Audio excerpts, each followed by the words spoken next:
Hello! How are you? I'm sorry to hear it's playing ads. I think it might be doing that because I forgot to do my pre-stream ad roll.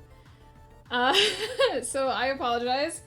It mostly shouldn't play ads if I'm running them often enough, but I'm apparently not. Hello, everybody!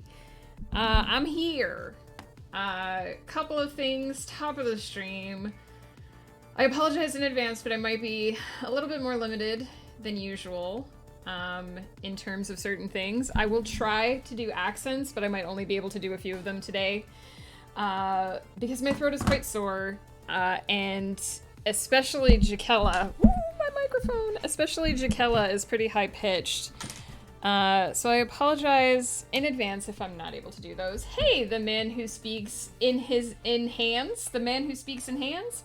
Hey! Yeah, I'm a writer. I write sci-fi and fantasy books. That's what we do on these streams.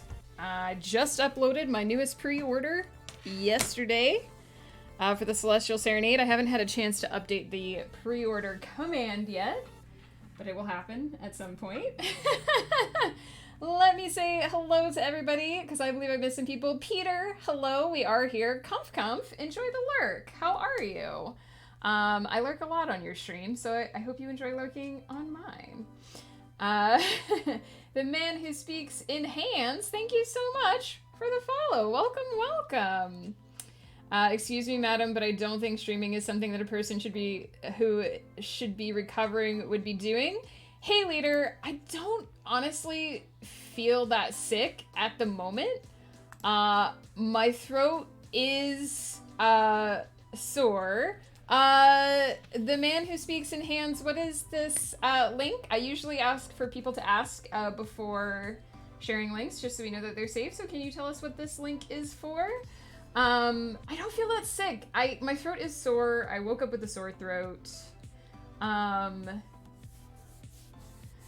Thanks, leader, for checking that out for us. I woke up with a sore throat, and I've had a somewhat sore throat throughout the day. I don't really feel very sick aside. I hate having a sore throat. I know, it's the most, Oh, here's my favorite book for writing prompts. I'm sorry, The Man Who Speaks in Hands. I didn't even see that. I'm so out of sorts already. Thank you for sharing that. Yes, please do. Please do. I'm so sorry, again. I probably am a little bit more out of it than I realize. But yeah, I'm mostly just sore throat today. My sinuses are a little bit wonky. Like I can tell that I have a cold because I have that like general feeling in my headspace of what a cold feels like. Hey, Barefoot Turtle, how are you?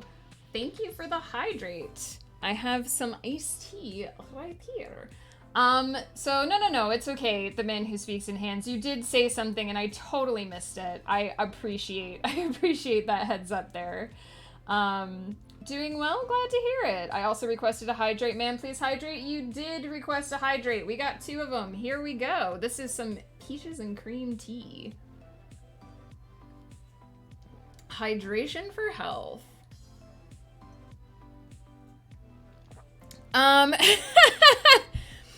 Honestly, I haven't figured out how to shorten the man who speaks in hands. But it rolls off the tongue. You seem determined to make streamers pee today? Hey, I have a sore throat. I need to be hydrating. Yeah, go ahead and post the Amazon link, man who speaks in hands. Go for it. Just say Mr. Hands. Do you like the idea of being called Mr. Hands? Let us know. Redeemed over 100 hydrates in another stream. Oh dear me. That happened to Ghost one time. I think they did 150 or like 130. And he actually just chugged like 2 glasses of water. It was insane. I appreciate that. So yeah, I woke up this morning and I was like, oh shit, I'm getting sick. So I did what I do when I think I'm getting sick, which is the exact opposite of what Ghost does, and I instantly reached for the cold medicine. we have some because I was sick earlier in the year, so we actually have NyQuil too, which I'm really excited about, because guess who's going to NyQuil themselves tonight in hopes that they don't wake up feeling worse? Call me Gaster for those who know the reference. I'm not sure I know the reference, but I will try to remember to call you that. I'm horrible with names. I apologize in advance. Remind me a few times if you need to. I mean, are you, Peter? I'm definitely NyQuiling the hell out of myself tonight. Because I don't want to be sick. I don't have time to be sick. I need to get things done. I have work to do. So I pretty much decided that if I felt really horrible garbage by the time it was time to stream, I would just not cam. I would just not turn my cam on today, and I would just be a picture of me drinking tea. But I'm actually not that congested. I don't really seem to have a stuffy nose. I definitely don't think it's COVID because I definitely don't have a fever. I don't really have the body aches. I'm not super tired, and I can still taste everything. Which Domarin would you like, Peter? Would you like cute angry Domarin? Would you like cute grumpy Domarin? Or would you like cute plushy Domarin over here? Let me know which one you want, and I'll make it happen. Sable, hello! Thank you so much for the raid!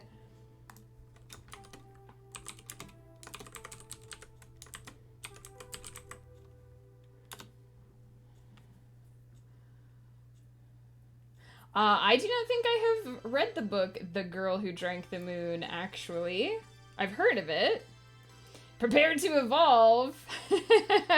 Hey Daz, hey Tempest, how are you guys? How was the rest of stream? I had to pop off midway through and throw dinner on the crock pot. Hey Sable, how are you? When I had COVID, it felt like just allergies, a headache, and slight difficulty in breathing. Oh, interesting. Yeah, I don't think it's COVID, but I don't know if we have any tests at home either.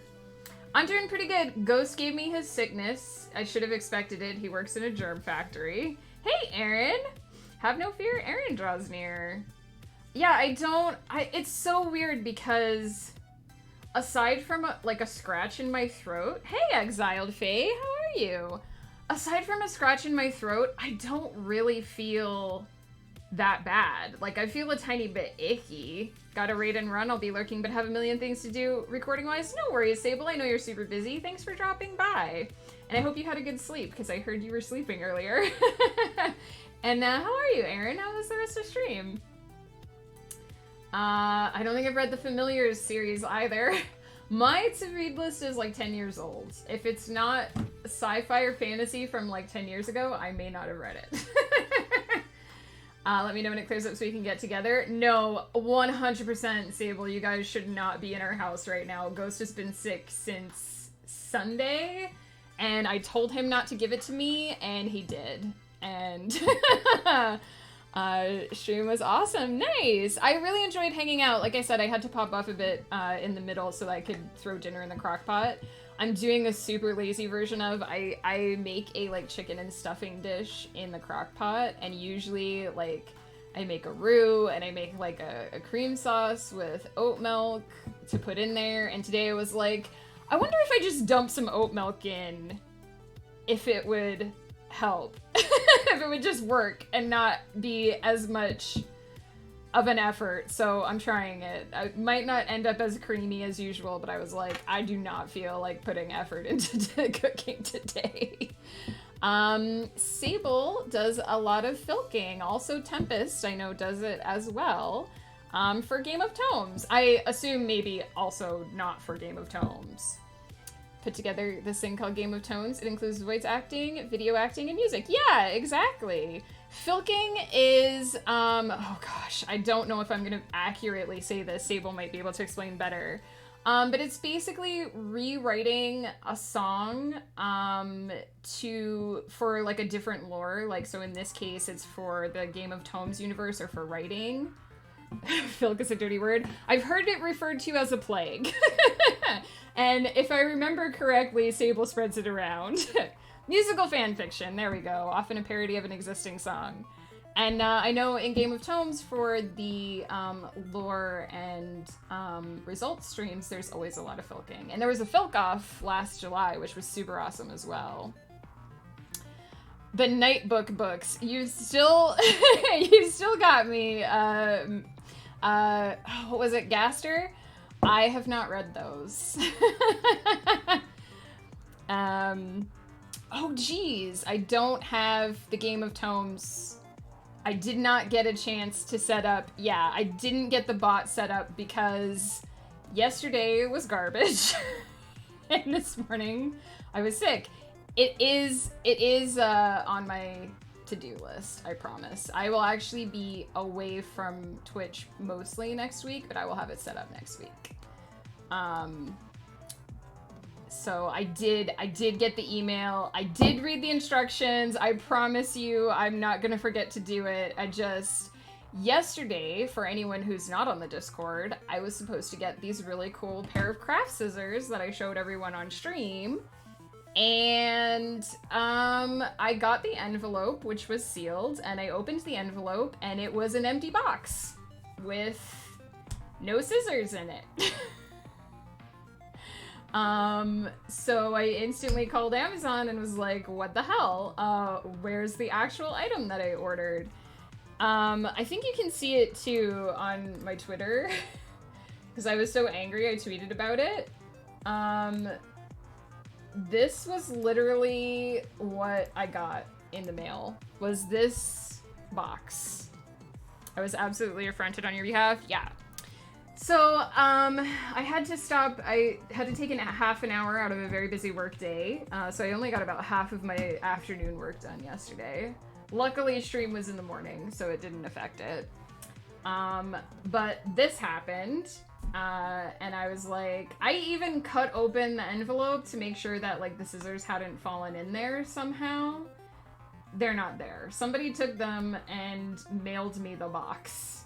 Is the only thing I can imagine because the prime envelope was sealed. There were a lot of angry striker noises, I assure you. So that happened, and I just didn't feel like dealing with anything after that.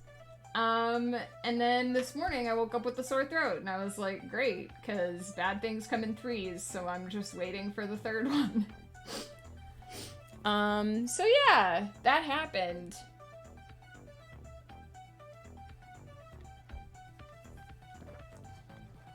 So yeah, but I have signed up to be an official Game of Tome streamer for November, so I'm gonna get that set up.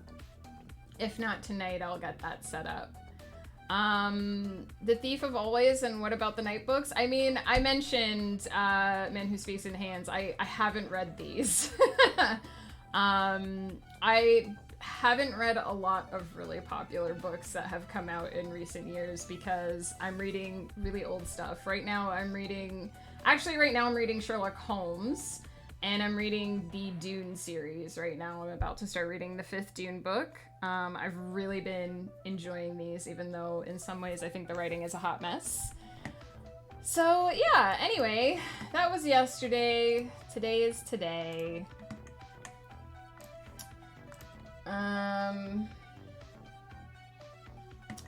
Right. Sorry, I'm trying to get my bearings. This has been an interesting day. No, what did I press?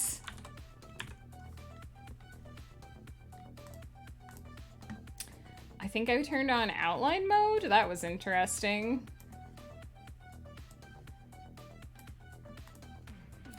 How are you guys doing? I feel like I've talked a lot about me in the first... I feel like I've talked a lot about me in the first 15 minutes here. How are you guys doing? Anyway, if you're wondering why I'm late, that's pretty much why. I've been cold medicining today to try to hopefully not let whatever this is get worse. I have a sinking suspicion that instead of feeling better tomorrow, I'm actually going to feel even more grody, and I'm not looking forward to that. So I'm gonna take NyQuil tonight and cross my fingers and hope that if I pass out for 8 hours, I'll feel better in the morning. Because Ghost will suffer valiantly through every little sickness, and I medicate. Which, actually, I think I might eat a Ricola, because Ghost is on Ricola duty. He's supposed to be bringing me more of these. Thank you, Exiled Fae. I am crossing, because like I said, I have so much stuff that I have to get done this week. I'm doing I'm setting up for a book release, because I want to take next week off. So I have to have a book release set up before I go on break, essentially. And I was hoping next week to do our Tipsy stream, and I don't know if I can do that if I'm sick. I don't know if I should mix a whole bunch of wine drinking with being sick, so we'll see how it goes. But this is Everyone's Child. This is the book we've been working on. I try to make the spiel about it shorter every time. This is a high fantasy novel that we have worlds built, character built, outlined, and written entirely on stream. And I will say today is the last day that I'm planning to leave the writing visible. Starting tomorrow, I'm probably going to swap, so that I'm in the big space and the writing is in the small space. Because we're going to be getting into spoiler territory. And even though I have shared the entire writing of this on stream, I want to leave a few things a mystery so that you guys might actually want to read the finished product someday. We're starting with chapter 14. Whoops. If I can get my fingers on the right keys. We're starting with chapter 14. Once again, I feel like I've put the order of this book just... Sorry, this cough drop is much larger than I remembered. I've made this, the order of this book very weird. Need to shuffle laundry? Good luck. Hang on. Never mind. I've made the order of this book very odd. Oh my god, I still didn't even turn off that timer either. This is how good I am. This is how with it I am today. Hang on.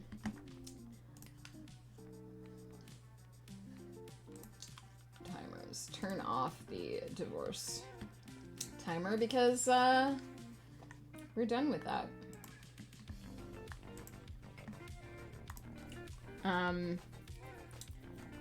So I've definitely put this in a weird order because I have basically places where I should be cutting away from high tension and I'm just kind of sticking with it. So I've already kind of made a mental note to rearrange everything. But I'm gonna write it according to the original outline because it'll be easier to just move things around later anyway, instead of like starting to change the order while I'm actually writing it. So yesterday we basically wrote a scene where Alethea and Jalen were introduced to 3 new characters who I'm really excited about. Tetrasil, Drungalaeth, and Skrillex, who are figures from a primordial time, a time when Celestials still ruled the planet. Essentially, like, probably before the time of, like, the more mortal species, like elves and dwarves and humans. And they were sort of frozen in stasis by the creator goddess, Aleth's mum. Skrillex, it's Skrillex. I believe is how I spelled it. So it's like the soft, instead of the, like C like in cat, instead of the hard C, it's the soft C. So the 3 of them are sort of embodiments of primordial forces, and so they don't really... First of all, they're non-binary, because I wouldn't imagine that primordial forces have gender. And second of all, they're very odd in that they have a lot of sort of they're sort of a mishmash, that's what I'm trying to say, of features. And they kind of they each have like an aspect. We haven't seen these on camera yet, but they each have an aspect that is sort of an embodiment of their force, right? So Tetraseal just has a form where they are basically wings. Just a whole bunch of wings. Ooh, sorry, I hit my mic. A whole bunch of wings all over the place, kind of like if you think of biblical angels. And so Drungaleith has a form that is basically fire. And Skrillex, as a Beastmaster, has a form that is like a beast form, but it's kind of a bunch of different types of beasts amalgamated. And so the same is true in their sort of mundane forms, where they each have this odd mix of different features, because they're not what you would think of as like a dwarf or an elf or a satyr even, because Drungaleith is very satyry. So we just introduced these characters yesterday, and I'm very excited to write them because they're actually a complete delight. And where we left off yesterday was that Aleith was starting to question the fact that she is on a quest that she doesn't really understand. No one has really given her the information, even the person, her mother, the goddess who sort of set her on this journey, hasn't really given her the information that she feels that she needs, because she was completely blindsided by the awakening of these knights. She was completely like in the dark as to the fact that this would happen, and this is actually her second attempt to make this pilgrimage happen, so she's a little bit salty, to put it in modern terms. And welcome back, Exiled Fae. We're basically just going over what we wrote yesterday. And basically these three beings, unbeknownst to Aleith, are in her path to test her. And if they pass her test, if she passes their test, then they will become her guardians and protect her and guide her. But until then, they're just kind of hanging out. And so the first of the tests has been initiated by Tetraseal. That is the wings figure who sort of kind of embodies the concept of honor. Not like fully. Oh my gosh, Exiled Fae, thank you so much for the resub. I really appreciate it. So yeah, Tetraseal has initiated a test, which Aleith doesn't know this yet, but they are going to test her honor. And so I have written the notes for how this test is going to go. The idea is that Aleith has given an oath to Jalen that they would travel together on this journey. They agreed this, they pledged this, and so Tetraseal is going to challenge this oath and try to tell Aleith that she's supposed to walk this path alone, she's not supposed to have companions, and that if she's dedicated to her path, then she has to betray her oath to Jalen, because it's the only way to succeed at her task. That essentially she has adopted two things that are at opposite extremes and can't come together, and so they are going to challenge her to choose one. Basically, oh my goodness, the book editor, thank you so much for the raid! Incoming book raid, duck and cover! Hello, Tum Tum GG, Unsubtle Silk, Lukioid Lightning, I almost can't read your name. Hello again, Conquered, hello. Katya, hello. Hello, everybody. Let me get you a shout out.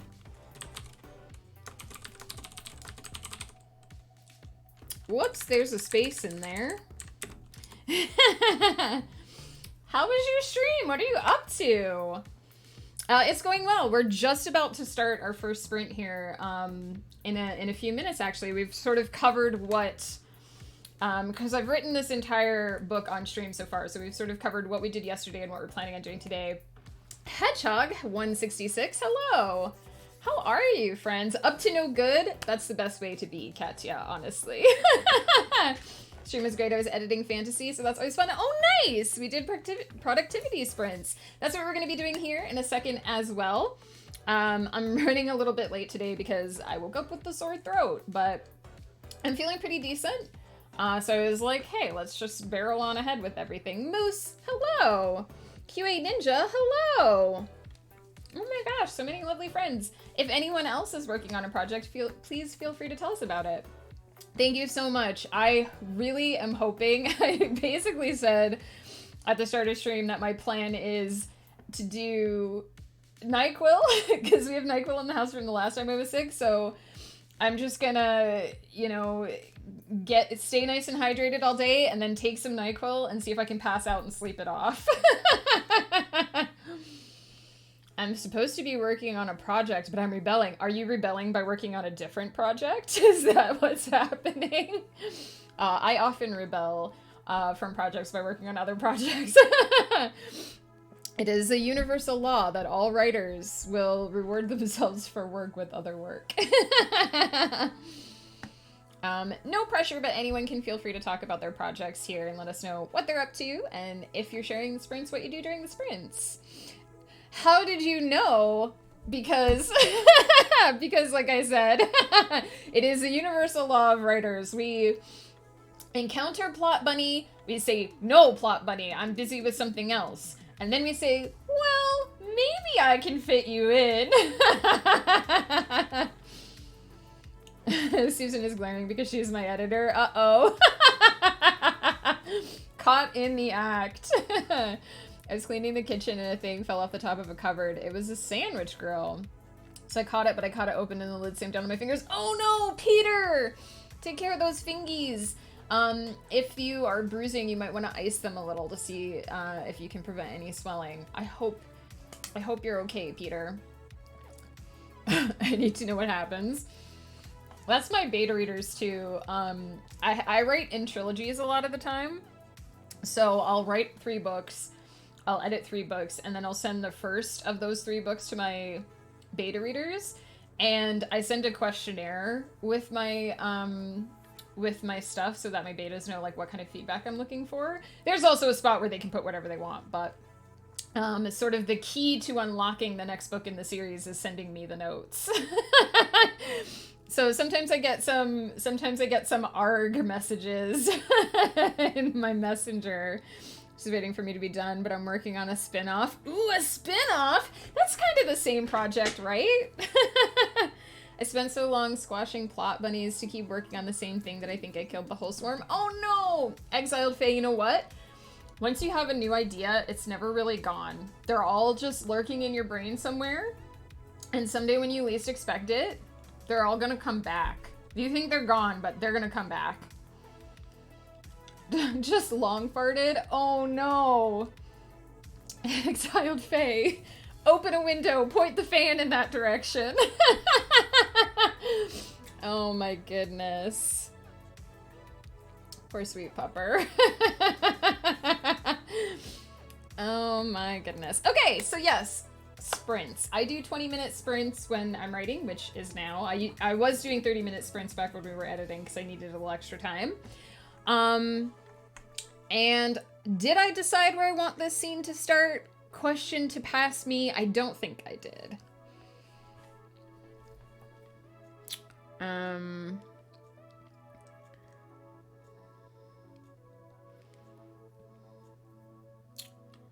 Okay, so we're switching to Alea's perspective. I see where we stopped mid-conversation. Let's do this. Let's throw me into the fire and see how it goes. And for anyone else who is working on the sprint, good luck. Good luck wrangling your words. Nope, it didn't start. There it goes. There it goes.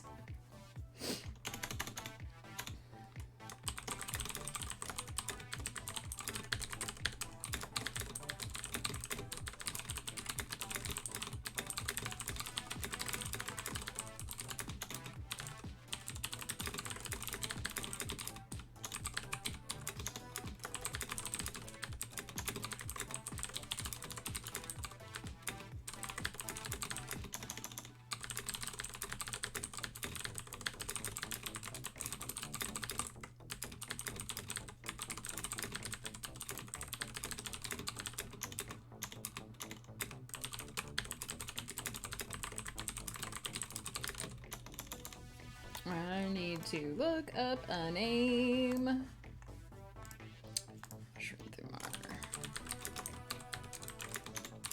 Luckily, I've already put a custom dictionary into this, so if I get kind of close to what freaky names I made up, my my word will correct me for them, which is nice.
Headed off for dinner. Enjoy dinner. Thank you so much again for the raid. I really appreciated it.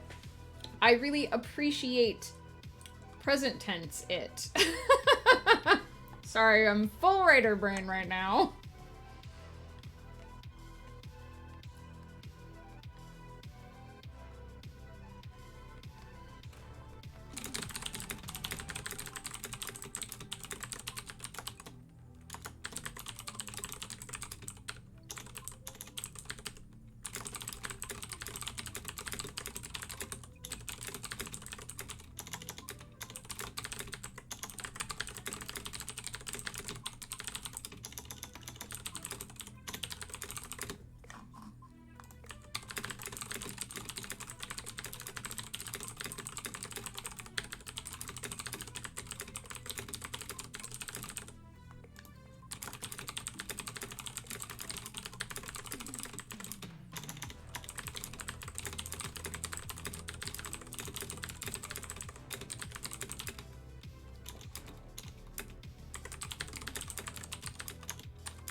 Applauds in hydration. Yes, I do occasionally remember to drink on my own.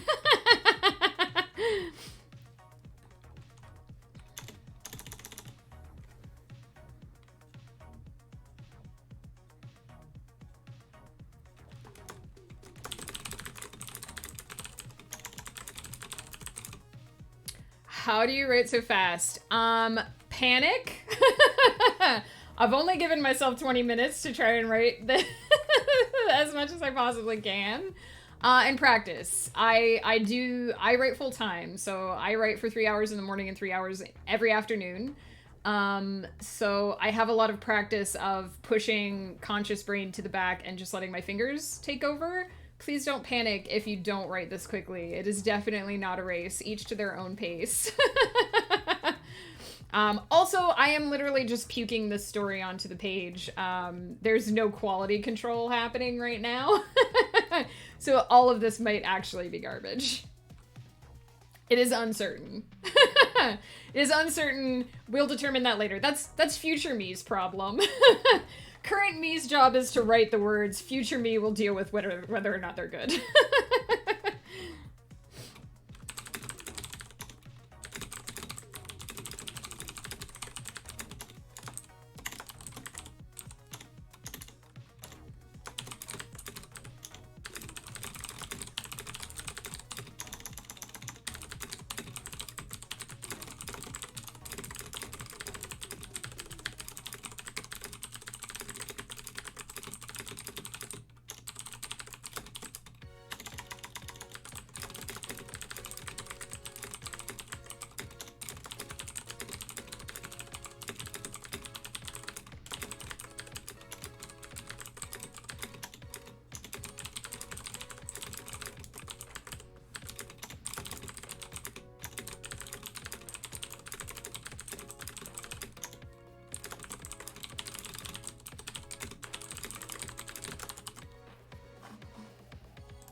just gotta remember how far I wanted to take this scene so that I don't inadvertently write 2 scenes in one.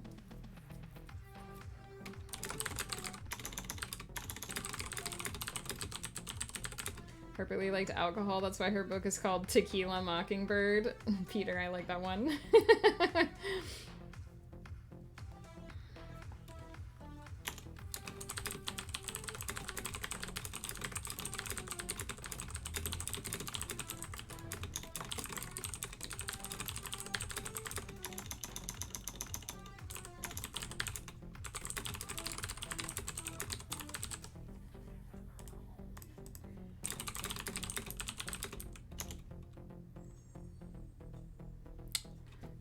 Protocol. What is the word I'm looking for?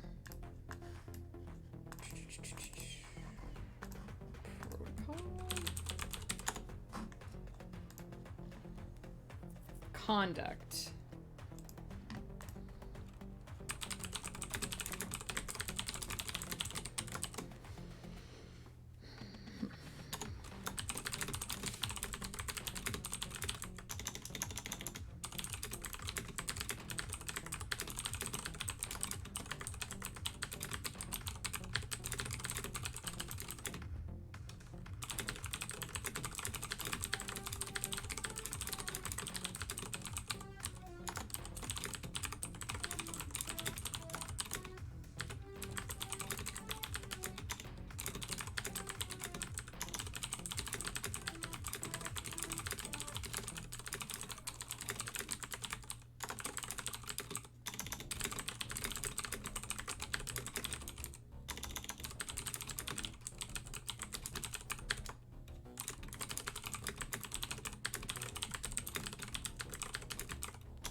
Mustang! Tension! Yes, we're creating tension in today's scenes.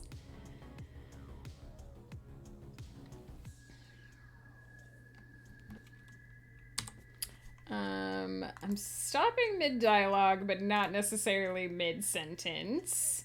Let's see how many words we got done.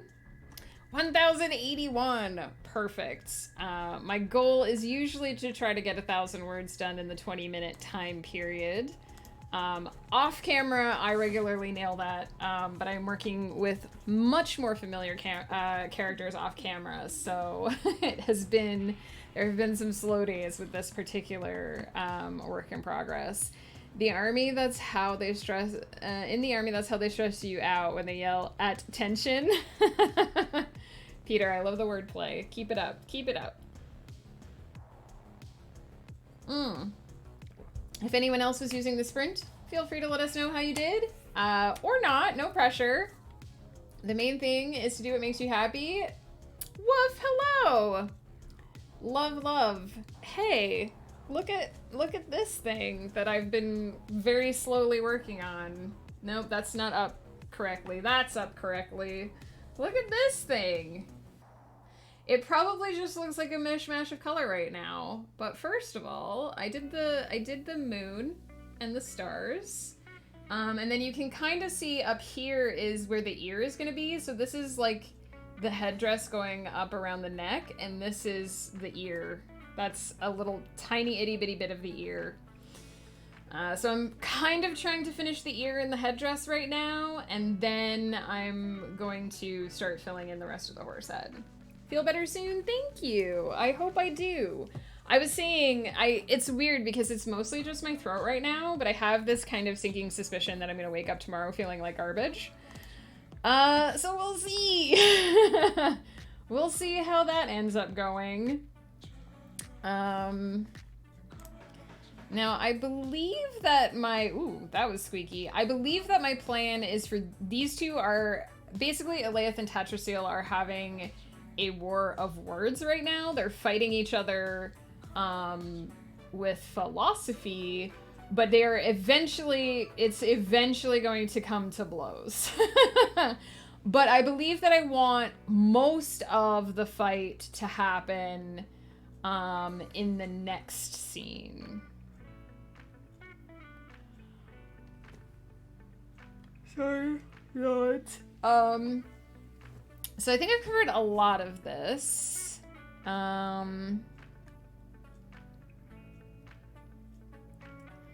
She must choose between the vow she gave to her companion or the success of her journey, which is basically where we are. And Tatrasil insists that she can't choose both. So I'm basically at the point where Aleith is going to make her decision in the most difficult way possible, because she's a very difficult lady. Very stubborn. And we'll see. We're gonna end probably with them starting, Lady Dreamwriter, thank you so much for the follow. Welcome, welcome. We're gonna end probably with the initiation of the physical fight. So hopefully I can finish this in one more sprint. I almost said draft. Lol, in one more sprint. We'll see how that works out. How are things in Wolf World? I love writing snarky arguments and sassy discussions, especially when characters are so in tune with each other that they start trying to outthink each other and go 3 steps ahead. Yeah, that's sort of what, is this a short stream today? No, we're going to be writing 2 scenes. So hopefully we will finish the first scene next sprint, because that way we can just get started on the final scene, which hopefully I can write in 2 sprints. We'll see. Like I said, some of these have been flowing better than others. Thank you for the hydrate and the posture check. Let's get sitting in this chair. Let's do a hydrate. I'm gonna go make some hot tea soon, and because I have a sore throat today, I'm probably gonna use my Zen tea. Oh my gosh, Peter, we never did Damarin Cam. Did you ever tell me which Damarin you wanted? I feel so terrible, I forgot. It must have gotten lost in the thing. Peter, which Damarin did you want? I will give you double Damarin time if you tell me which one you want.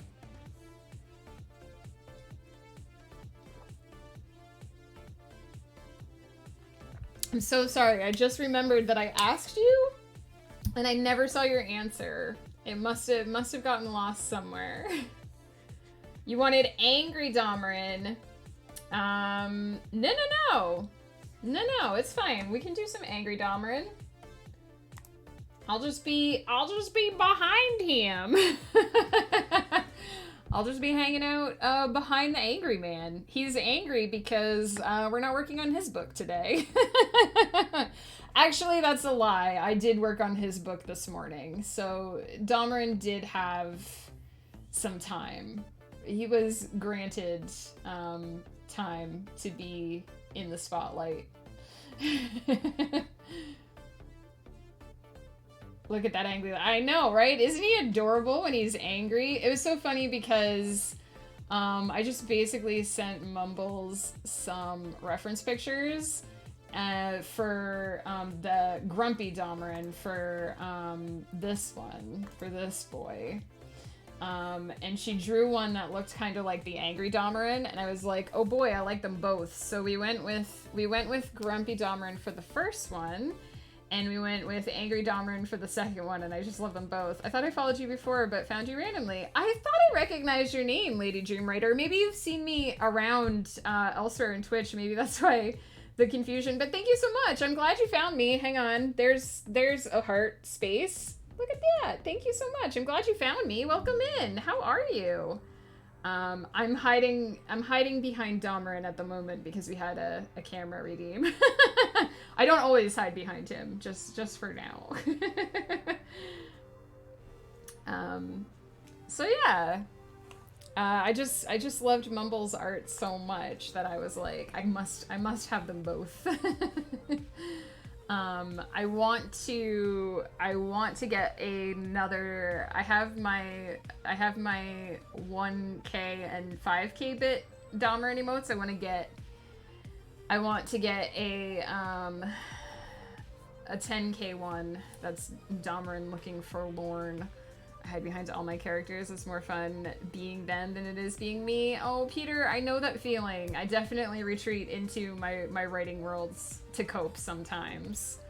Not doing too bad, trying to puzzle out a scene. Nice! If you need to bounce any ideas off of us, let us know, Lady Dreamwriter. We're perfectly happy to listen, because probably if you tell us the problem, you'll figure it out on your own. That's usually how it goes.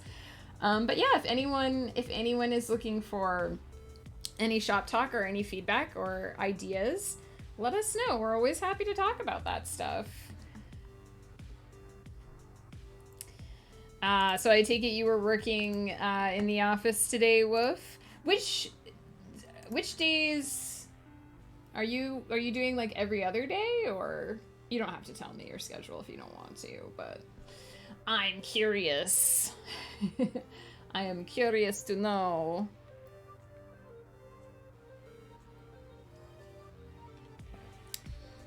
In the office today.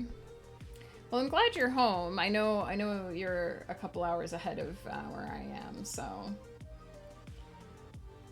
I like that it just kind of happens that Dahmeren's head kind of lines up with my head and my shoulders kind of line up with his shoulders.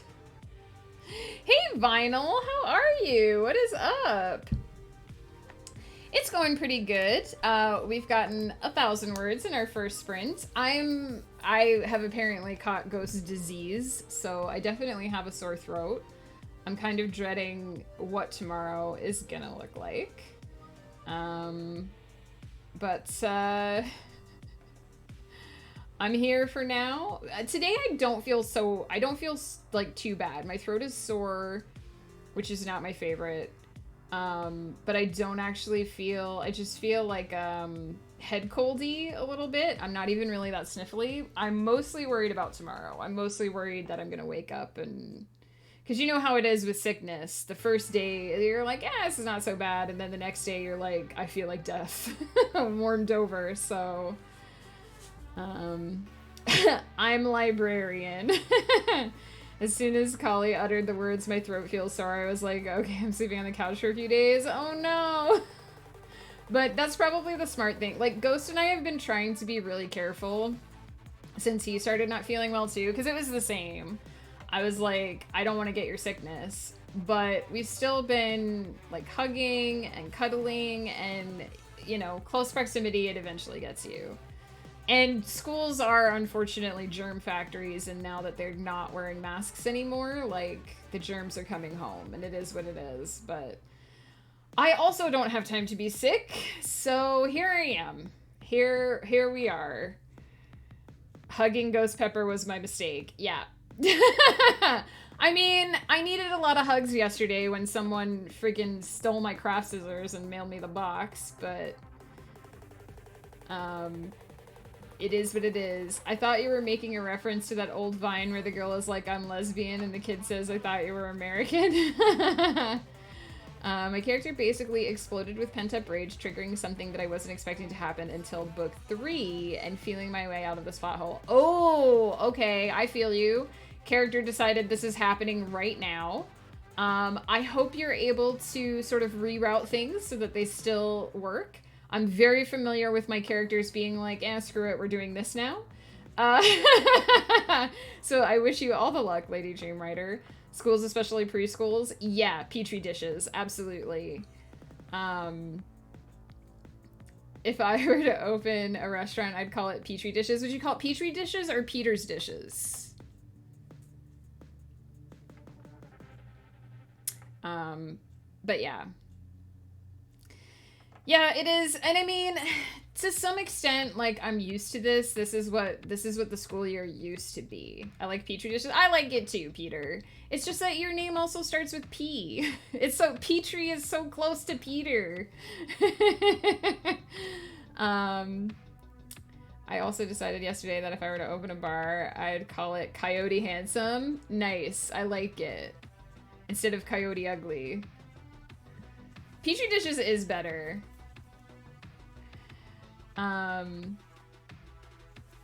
What was I saying? Oh yeah, to some extent I'm kind of used to this because back in the day before the pandemic was ever a thing, my husband still worked at a school, so he would come home, you know, beginning of the year, after Christmas break, whatever, and he'd bring home the germs, and I would get a cold, sometimes even when he didn't, and it sucked. And what happened was, during the pandemic, everyone had to wear masks, and Ghost School in particular kept up their mask policy much longer than most other schools. And I appreciated that because it meant I wasn't constantly bathing in other people's germs. But the mask policy is over now. It's back to normal, and it's to be expected. It's just a little bit. I got used to not being sick. I liked not being sick. Being sick sucks, and I'm just not looking forward to being a snotty mess tomorrow. But if it happens, it happens. Like, whatever. It is what it is. I've already got the germs, so I feel you, Vinyl. My brain does that a lot too. I get midway through a word and it's like, I don't care about this word anymore. I can open Petri dishes to serve food, but then in the back we can have the Coyote Handsome bar. Yeah, exactly. We can release a hit single called Can Fight the Sunlight instead of Can't Fight the Moonlight, and make it about vampire. I mean, Can't Fight the Moonlight is not about werewolves, and I feel like it should be. This is gonna take some massive reworking. Not sure how to fix this yet. I mean, is this a first draft, Lady Dreamwriter? Because you can always just kind of test the waters a bit, feel your way through it, and then fix it later, if you know what I mean. Like, if you can't entirely get it working in the first draft, you can always fix it up more. If this is an edit, though, then that's a little bit harder. We should tweet Weird Al to get on that, right? How come Can't Fight the Moonlight isn't about werewolves? So that we can have a song, Can Fight the Sunlight, about vampires. Could be about loving vampires. If I could hide in the office and just do admin stuff right now, I wouldn't worry so much, but since I'm the only person running sales appointments, I really don't want to feel more miserable than I already do. I know, right? Somebody came to the door today to deliver, Ghost ordered a bunch of whiskey from a place near us. I say a bunch, 2 bottles. He ordered 2 bottles of whiskey from a place near us, and because the, like, location in our town is closed, he got them delivered. And I answered the door wearing a mask because I didn't want to give the nice lady who was delivering the whiskey my germs. And it's like, I'm actually sick right now, so I actually don't want to breathe on anybody. And it's like, I ordered something during the Game of Tomes back in July during the tourney. And I think it's arrived or is about to arrive with Sable, but like she said, I don't want to get together until I'm absolutely sure that, like, whatever this is has worked through the house, because even if it is just a cold, I don't want to perpetuate it. I don't want to hand it off to somebody else. I'm so angry that at Weird Al that he never did a version of the Rush song Closer to the Heart that would be called Closer to the Fart. Oh, that would have been so perfect. I mean, isn't Closer to the Fart such low-hanging Weird Al fruit that Satan hurt his back bending down to pick it up? I mean, but you know, maybe he couldn't get permission, because Weird Al always asked permission to do his parodies. So it's entirely possible that he wanted to do that and just couldn't get the rights. My main issue is that 1 and 3 are written from the 2 male point of views, while books 2 and 4 are about the female. Oh, okay. So is this happening from a different perspective than you ended up thinking? Like somebody saw it happen before you expected to write about it? Is that kind of what happened and you're not quite sure how to explain it from that POV? I can see how that would make it challenging.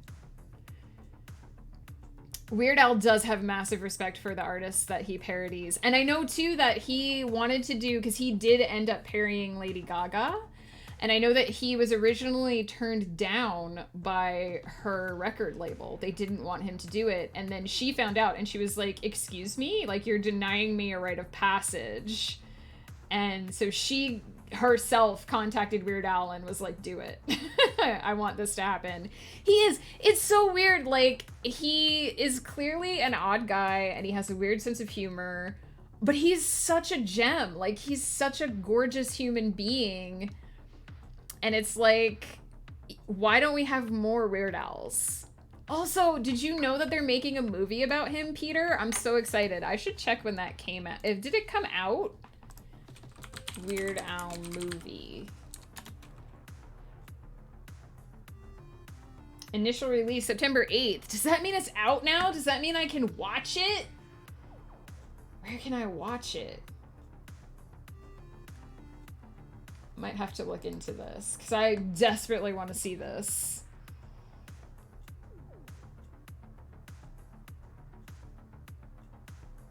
Oh, I see. I don't know what TIS. Oh, that was the Toronto Film Festival. So it's not actually out on streaming yet. Boo! I want it now. Everything I want to watch isn't coming out for months. Why? Daniel Radcliffe is Weird Al. I know! And it's really a parody of biopics. I know! It's so perfect! It's like everything Weird Al, like all packaged into one big thing, and I just want it so badly. Yeah, November 4th. He is a very wholesome individual. It apparently it was shown at the Toronto Film Festival, so it's not out yet. People may have been able to see it at the Toronto Film Festival if they had tickets. Be jealous of those people. I am. For sure on that. The explosion argument happens in book 2 during a scene from the second female's POV, but I had planned it from his directly. Oh, yeah, okay, I understand. I can understand how that throws everything off, because you expected to be in his head and seeing it from his perspective, and it changes it quite a bit. Like, it can come off as very different from the other person's perspective. Maybe it can lead to, like, an unexpected conversation. Like, maybe they can talk about something that maybe they weren't originally supposed to talk about. Or maybe it can end up shaping her opinion of him for a while, and then he kind of has to maybe fix it. I know I'm making a lot of assumptions because I don't know the context, but it could be a, like, this creates tension between those two characters and they kind of have to figure it out sort of situation. If I'd missed it, I would have been heartbroken. Yeah, I think it's coming out on streaming. I think it's supposed to be streaming for free when it comes out. But I also wanted to see Glass Onion, and that's not out yet until December either. And I'm like, come on, give me the things. Give me the things and give me the stuff. Guys, should we do another sprint? Is that... How long have we talked? I've lost all sense of time. How long have we been doing this? Halloween Ends? Is that a horror movie? Is that in the Halloween series? I assume. Yes, Glass Onion is the Knives Out sequel. I'm so excited. The trailer looks amazing. There's a part where, like, I guess Batista is in it. There's a part where his character is, like, at the pool in a Speedo with a little, like, Speedo holster for his gun. It looks hilarious. The final Jamie Lee Curtis, Laurie Strode film. Oh, okay, so this is like her last time being in the franchise. Gotta eat dinner, but thank you so much. I'm glad we could help in any way, Lady Dreamwriter, and good luck. I really hope that you work out that scene. I hope that you find the answer to what you're looking for. I know that kind of stuff can be really hard, and I've had things like that happen too, where I'm like, oh no, I expected it to be this character doing that, but now this person is just seeing it, and how do I explain? While she was the second ever real final girl, she is the most iconic. Nice! Nice! Well, I hope you enjoy it. I don't know much about horror or anything related to horror, so I apologize for not being able to comment very much on that, but I hope it's good. I'm at least familiar with the Halloween franchise. I know it's one of the big ones. The fact that Rian Johnson is still allowed to make movies after The Last Jedi is almost an international crime. I liked the first Knives Out, but I just wanted more, so Knives Out 2 better deliver. I mean, I really, really, really liked Knives Out. Was that made by the same person who made The Last Jedi? The Last Jedi was so bad. It was so bad. I'm going to write some mean tweets. I mean, sometimes you just gotta tweet how you feel. Alright. Alright. Where are we going with this?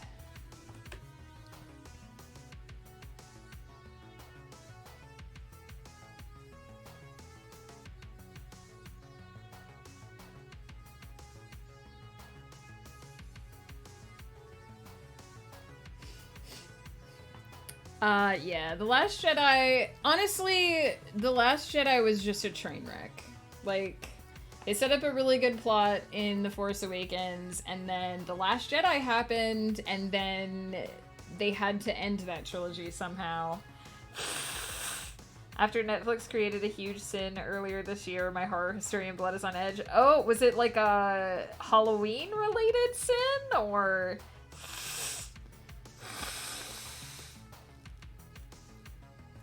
Sorry, I figured I may as well blow my nose while I'm behind Dameron.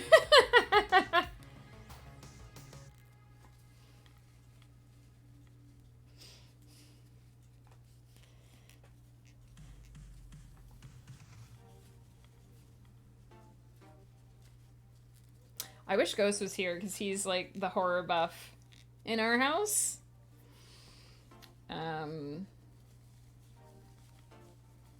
He knows all that stuff. I can't watch horror movies because I don't like being scared.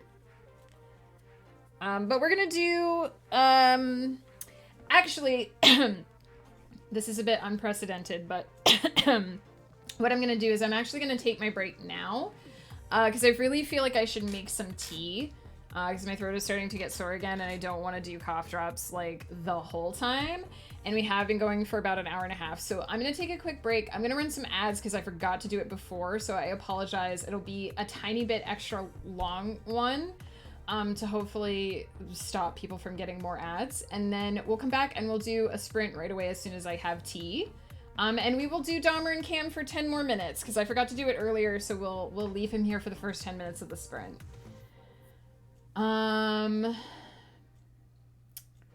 Sally, played by Marilyn Burns, was the first final girl. Netflix slaughtered her legacy and her character for a cheap pop in their film, and I was sad. Oh, that sucks. Keep talking, guys. I will BRB.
Hey guys, sorry for the longer than normal break. I had to take care of a few dinner things. I don't know if it's quite going the way I hoped, but I think it'll come together. It's, if nothing else, it's worth the experiment to know whether or not I need to do the more effort-intensive version.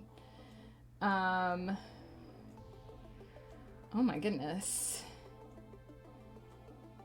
So much information. You know what? Franchise I'm so excited to make a rip-roaring comeback. Saw? Oh gosh. Another thing I know nothing about.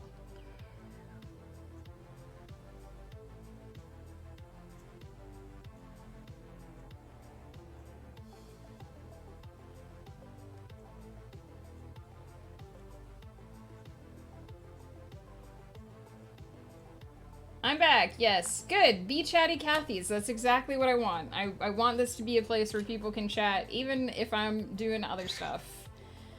I've got my tea. You can't see it. Maybe I can move it around Domarin. I'm drinking Tazo Zen tea today. It's a green tea with spearmint in it. It's very good for when your throat is sore. I pretty much only drink this tea when I'm sick. It's got a scoop of honey in there because that is also good for you when you're not feeling well. And as promised, we're going to go straight to our next sprint. So I apologize for the long stint of not being chatty. Compared to Domarin's hands, your hands look massive. I know, right? It looks like he's being attacked by a giant. It's because he's that, like, chibi, right? With the really big head and the small hands. It's so adorable, though. All right, let's see where this argument goes here.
I don't know what that is. Dahmer?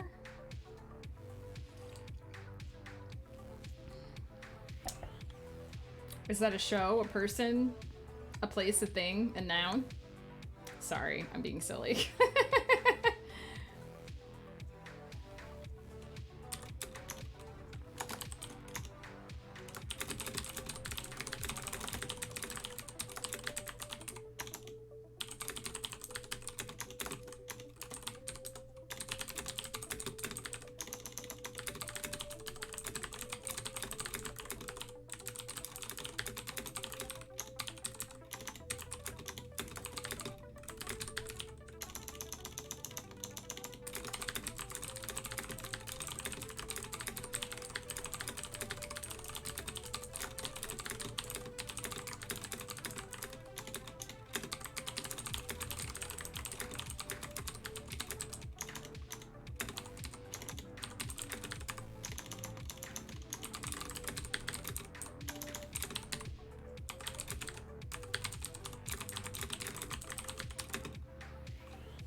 Honestly, I've lost all faith in Netflix since they've failed to renew The Sandman, even though it was like one of their top shows for like a month.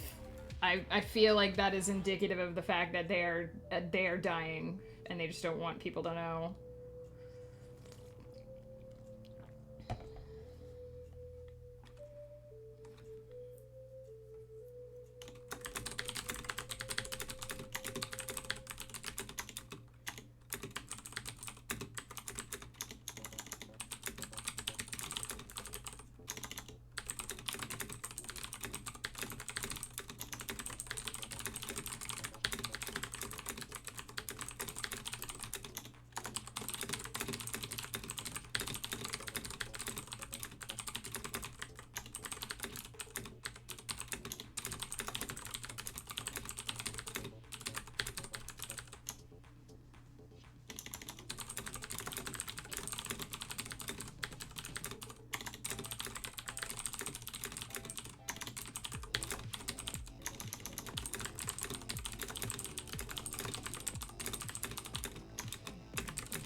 Supernatural. Ooh, the heart is having trouble. How are you? What is up? I mean, throwing spaghetti at the wall and seeing if it sticks isn't working for them very well. That's part of their problem.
Did he say?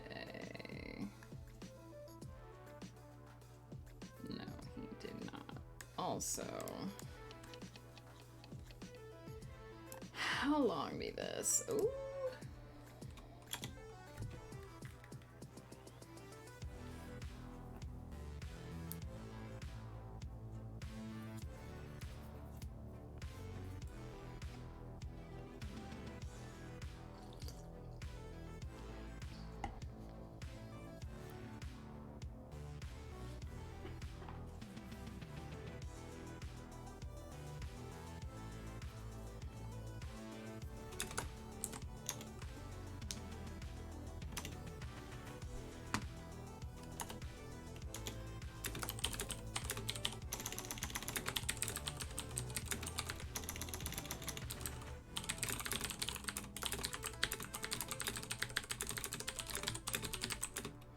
A lot of people who write about such things have said that Netflix is too focused on bringing in new subscribers by throwing new stuff up, but then don't care to keep them, so they stop renewing the things. I mean, a lot of streaming... This is something I'll probably have to talk about more in the break, but a lot of streaming services are struggling because it's not a pandemic anymore. People aren't spending 8 hours a day in front of, or 12 or 15 hours a day in front of their TVs binge watching. Even Disney Plus is switching to a two-tiered model because they're not bringing in the kind of money they expected to either.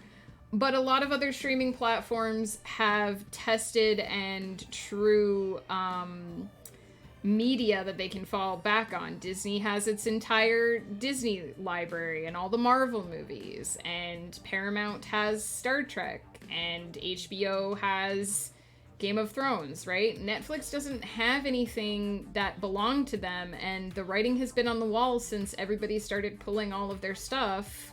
I'm gonna turn off Angry Domrin now because we've had our Domrin time. Like, they don't have any stuff that can really sustain them. You know, the writing has been on the wall since everyone else pulled their stuff, and I think it's indicative of how struggling they are as a company, how much they're struggling as a company, because they do have an opportunity like Sandman and they're not taking it. But Stranger Things is never going to be a franchise. That's the problem. It doesn't have the kind of staying power. It doesn't have spin-offs. It's not going to be something like Star Trek. It's not going to be something like everything on Disney because they have a million intellectual property rights.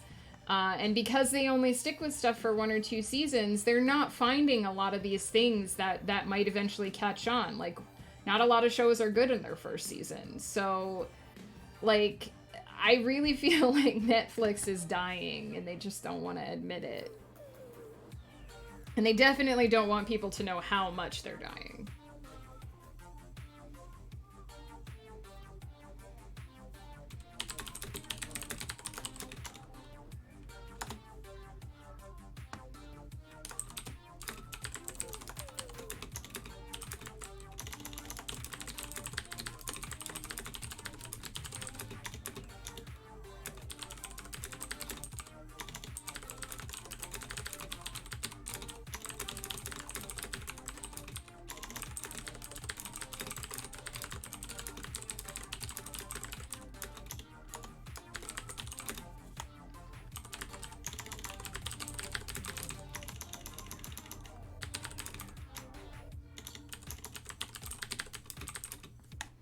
Apparently can't type.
The hardest part about this whole chapter I'm working in is there's no dialogue because the protag is by herself. Oh gosh, I struggle with that too. I write dialogue so much better than action.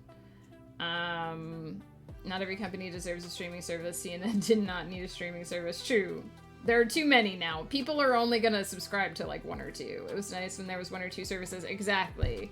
Now everyone has their own service and it's almost like we're paying for cable again. Yeah, it's almost like we rejected this model already.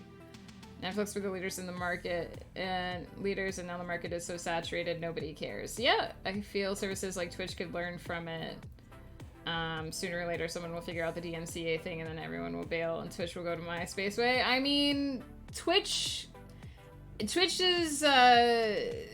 space is theirs to lose. I mean, they surely know that.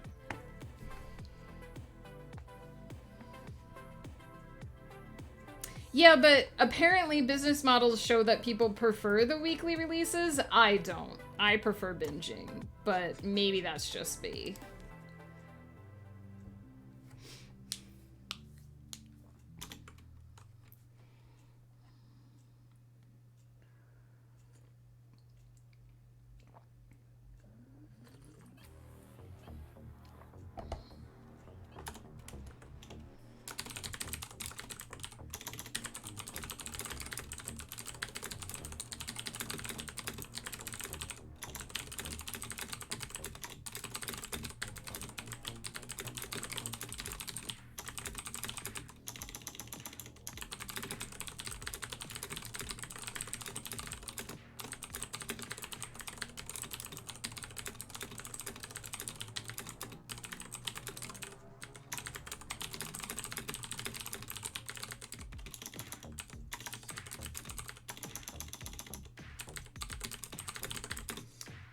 Binging is best, but at the same time, it doesn't feel great to have a year or two between seasons. I agree, Catherine Green. Also, welcome. Hello. Nice to meet you.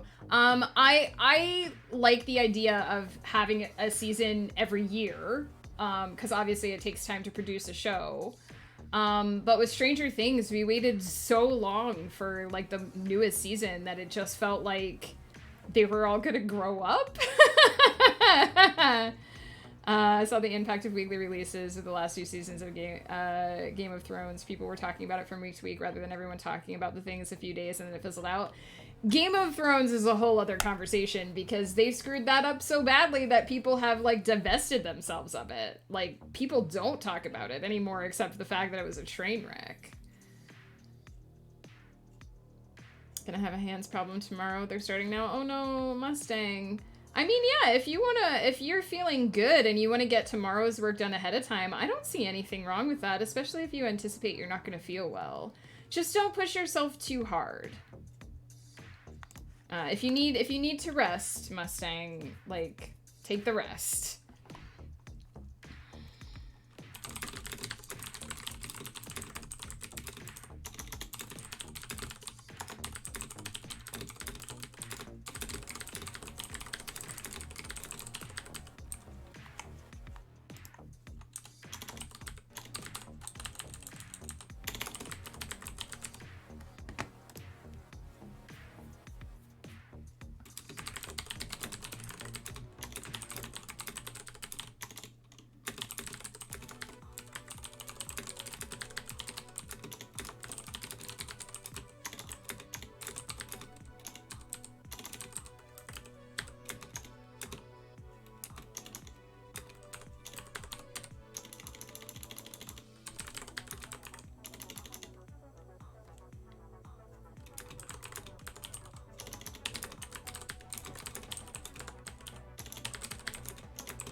Alright, that is that scene done. That took a little longer than anticipated, but that's fine. We started...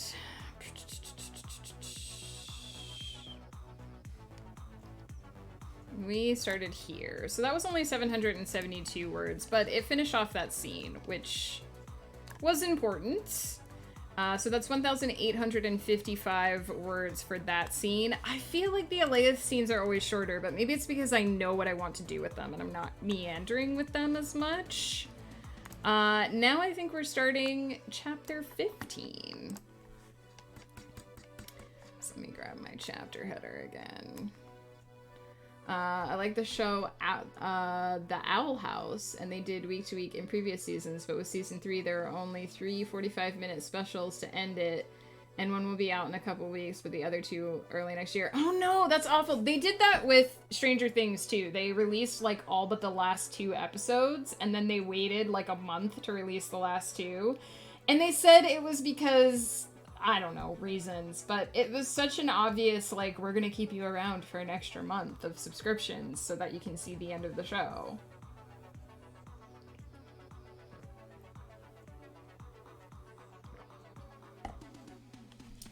I mean, I really honestly just like the idea of drop the show, let people decide how they want to consume it, but also be, whoops, put a lot of E's in there. But also be aware that it might take some people a few weeks to watch it because some people have busy lives or kids or whatever, and they can't always watch, like, in one day. I'm really happy with Amazon. The first time a day you watch an episode of, say, Teen Wolf, you gotta go through the previously and opening credits. Interesting. Yeah, we use the skip intro button heavily. Less so than Ghost would like, because I sometimes like watching the songs at the beginning of stuff. I'm gonna be very bluntly honest, I feel like the opening to The Lord of the Rings, Rings of Power is pointless. It's very pretty, gorgeous music, but it does nothing. There's no lore in it, there's nothing, it's just a bunch of moving sand. It would be a great opening for Dune if Dune was a TV series. But it's Lord of the Rings, and we skip that. We skip that every time. But, like, when we watched Foundation, I really liked the opening. It was very pretty. Also, The Wheel of Time had some interesting stuff in it. I think lore related, so we usually watched that one. I didn't watch The Owl House until it was on hiatus midway through season 2, so I binged the first season and a half, but for the second half of season 2, I watched each week. I feel you. I've done that with so many shows where sometimes I like accidentally finding a show that I really like at the end of its run, because then I don't have to... I gotta admit, I'm a binger. I like not waiting. This is one of the reasons why I try to write almost an entire series before I publish it. Like, I wrote 9 books of the Celestial Serenade before I started putting it out, and I genuinely thought that was the end of the series, because then people know the end is coming, people don't have to wait as long, they can choose to, like, buy all the books in one go and read them. Because I'm so like that with shows. It was like Lucifer. I found Lucifer, like, right before, like, 6 months before season 6 came out, and so I just binged all the first 5 seasons, and I was ready to watch season 6 the day it came out, and I was like, this is great. It was honestly fun hyping up with other fans and hanging out. That's true, yeah. And I mean, I'm big on avoiding spoilers. Like, I try not to say anything that's going to be a major spoiler on something that I know is relatively new, or to warn people, like, hey, I'm going to talk about this, you know, mute me for a hot second. But I know what it's like to be on Twitter, and people just talk about the ending of a show an hour after it goes up, and it's like, thanks, I actually can't watch this until this evening when my husband gets home from work, and you've ruined it for me now. Like, I get that urgency of wanting to watch everything the second it comes out so that you're not in the danger zone. But I also, like, to the whole Game of Thrones thing, I almost say Game of Tomes every time. The whole Game of Thrones thing, like, I was not interested in Game of Thrones when it first started. I'm still not really interested in it. It's not kind of my thing. But my husband religiously followed that show for 10 years. That's why I stayed up until it released, because I didn't want spoilers. Exactly. Exactly. Because people can't just put spoiler tags and stuff. But, like, my husband religiously followed Game of Thrones. It was his favorite thing. He was very into it.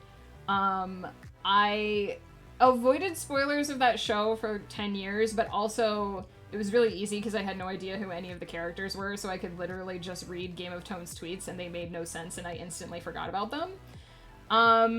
Did I say Game of Thrones? Game of Thrones. They have the same acronym, guys. And then the final season was coming out and I was finally like, you know what? George R. R. Martin is never gonna finish the books. I may as well just watch the show. I keep, because Game of Thrones is like in my brain, in my awareness. And I was like, you know what? He's never gonna finish the books. I should just watch the show and just take that as the thing and whatever. Because I wait until a whole series is out to read it because I've been burned before. I've been burned by a series that never finished. So I was like, whatever, it's gonna be over. They're finishing it. So in the lead up, in the like 6 months leading up to the final season of Game of Thrones, we just binge watched all the other seasons. Me and Ghost Pepper he showed them all to me. He had his whole commentary. He explained to me the whole a year in the life of stalking Kit Harington, which to me is bonkers town. Like, I didn't get it on any of that. And then, this is a true story. We were watching, I think it was the last episode, or the next to last episode, and it's when, spoilers for Game of Thrones, if you care, mute me for a hot second. It's when Tyrion is in the prison talking to Jon Snow. And he is telling him about, like, his duty. And I literally just seconds before he said it, quoted 4 lines, like, predicted 4 lines of what he was gonna say. Hey, Laurel. And Ghost looked at me like I had stabbed a puppy, and he was like, stop ruining this for me. I waited 10 years for this.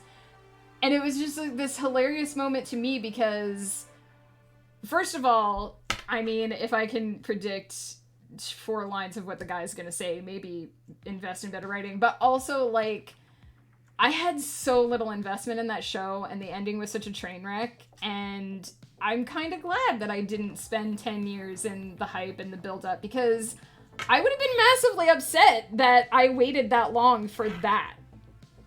And, like, even Ghost, like, tried to defend it in the beginning, and now he's just like, yeah, it was bad. They screwed it up. And, like, because, I don't know, that's a whole other discussion, but it was messed up. There are books I read as a kid, and I was religious about it, reading them as soon as I could, but I'm an adult now, and they're still releasing them. Oh man, I know what you mean. When I was a kid, this is gonna date me, but when I was a kid, the Animorphs series was coming out, and I, like, right up into adulthood, I tried to keep up. I eventually had to give up because I just could not keep up with, I had rent to pay, and I had, student loans to pay, tuition and stuff, so I eventually sort of fell out of the rotation and wasn't able to keep up with them. But man, I feel that this has been going on for this long, and I've been reading it, and I want to know what happens. When I tell people about my duty, people don't like it. Lol. Wrong kind of duty, Peter. Talking about the UI part. So anyway, my opinion on Game of Thrones might be unpopular, but that was my opinion. I'm not really the target audience, though. Kind of like with Marvel, it's just not, I don't get into, this is not saying anything about Marvel, this is about Game of Thrones, but I don't get into the grimdark stuff. I don't like stuff that's brutal and edgy for the sake of being brutal and edgy. People think that the idea of randomly killing off a character is really cool, and then it just, to me, it's just like, well, you've taught me not to give a shit about anyone in your world because I'm going to invest hours into their story and never get an end to it. And for me, that's unsatisfying. So partially for me, anything I say about Game of Thrones take with a grain of salt because it wasn't my thing. But watching my husband spend 10 years in massive hype and then just be honestly disappointed, like, that did sting because he was a fan of he has read all the books. He watched the show from the beginning, like, and I think he honestly believed that they would pull it out in the end, and they just didn't.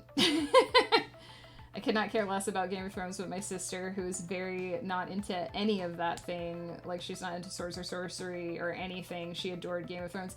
I do think it brought fantasy to a wider audience. And if Game of Thrones has a lasting legacy, it is that it opened the fantasy genre again. It got people to invest in the fantasy genre again. And that's a good thing. Like, it did good things. Nancy Drew books are still being made in some sense. They're spin-offs. That's true. I believe the original author is no longer with us. But I think it's cool that Nancy Drew is still having a lasting legacy. The good side to not being able to watch things as much as I want. The hubby binge watches it all without me, and by the time I can get to it, it's been so long I've forgotten any spoilers. I mean, that was the thing with Game of Thrones, is I got to a certain point where it was like, I can literally read the ending of an episode because I don't know who the fuck anyone is or what the countries are, and it's not going to make any sense to me. My only consolation for Game of Thrones is hoping George R. R. Martin will actually eventually somehow finish. You know, but he's been working on the most recent book for like 20 years and it's not done, and there's one more after this. Like, oh my god. I mean, I'm all for it takes as long as it takes, but how long does it take? How long is this book? There are like 49 main books plus 13 shorter ones, a bunch of graphic novels, and so many guides. Is that Nancy Drew, or is that, did I miss what series that is?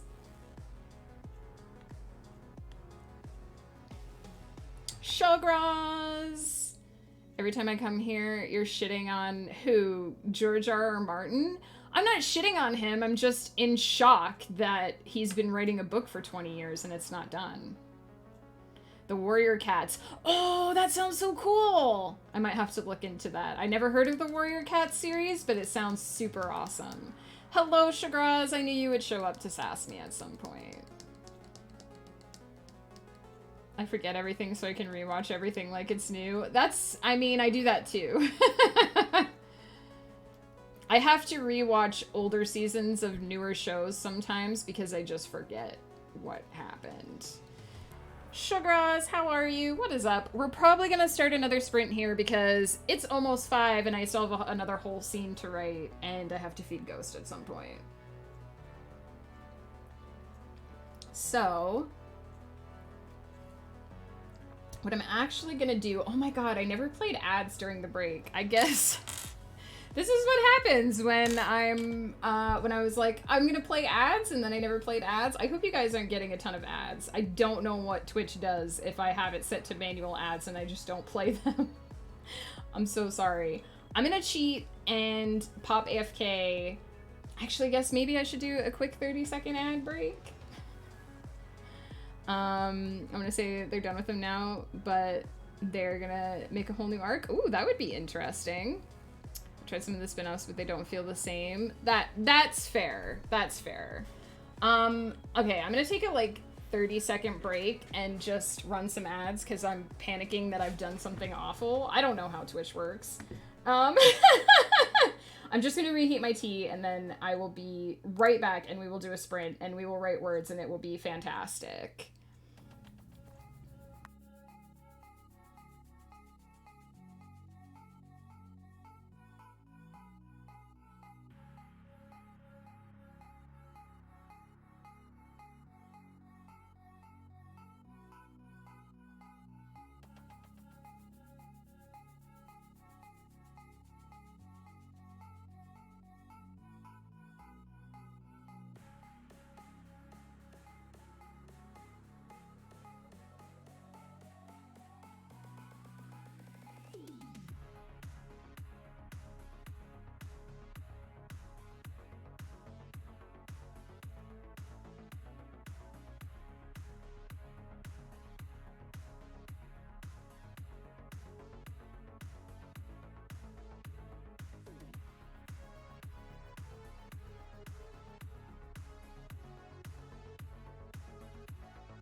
Okay, hopefully that was quick and painless. I'm sorry, guys. I'm so scatterbrained today.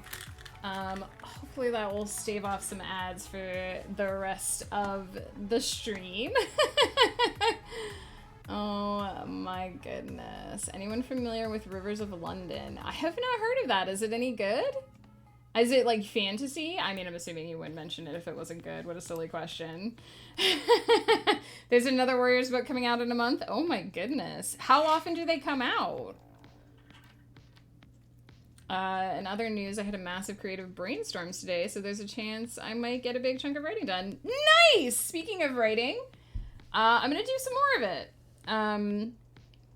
In this chapter, we're picking up with Ciri. Sorry. Last time we left her, she had run away from the Watchers. Oh, goodness. She had run away from the Watchers, the essentially cult. She doesn't realize it's a cult, but the essentially cult that she's a part of. And she's gonna go home. She doesn't really know what to do, so she's gonna go home. But she's gonna be intercepted by her mentor. And that's the scene we're gonna write now. Hopefully we can do it in the next hour, because I gotta feed Ghost at some point. But before you begin again, I need to go for a sleep. Peter, thank you so much for hanging out and for being patient with me. I know I missed some of your redeems today, so I really appreciate the gentle reminders and also your patience. Take care, sleep well, and I hope to see you again soon. I will be back tomorrow morning, 10 a.m. PST. I know that's like still like afternoon for where you are, Peter, but take care. I hope I see you again. Let's do, I almost just started writing without the timer on, my goodness. Renegade. Let's see what we can get up to in 20 minutes.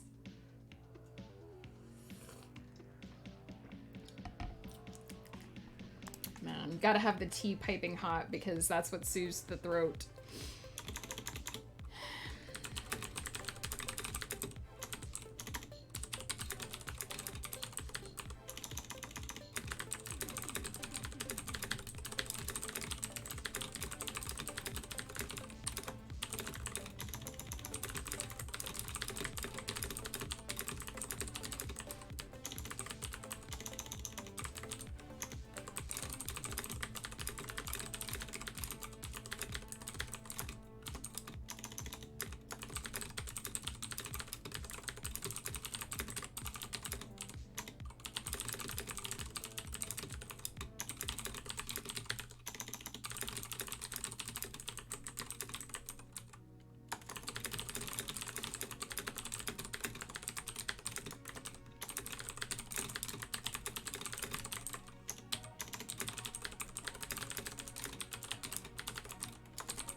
They used to do 2 or 3 of them every year.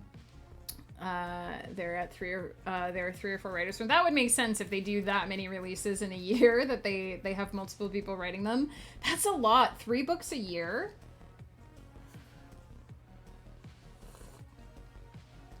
Though I guess if they're for kids, it's probably to encourage kids to read more, presumably? Question mark? Sorry, I'm squeaking.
Whoops.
They aren't super long, usually about 150 pages. That makes sense.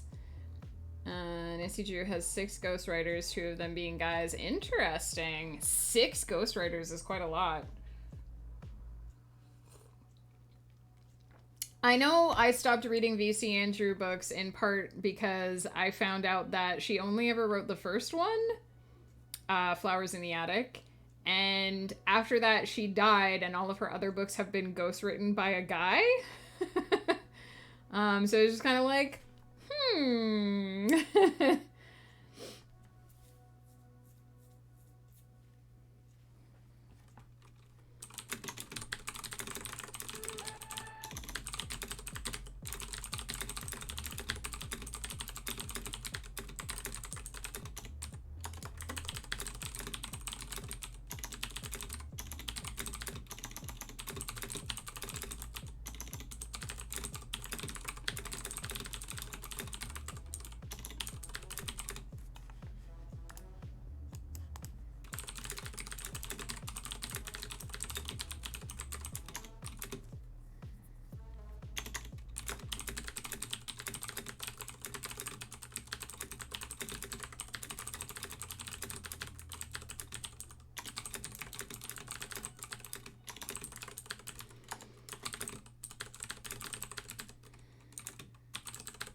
I want to get into writing again. Need some queer stories that don't always end in tragedy. Oh my gosh, Catherine, you 100% should get back into writing. 100% encourage for many, many reasons. Tell us your stories. And also, I 100% agree that we need more queer representation in stories and happy endings for our queer characters.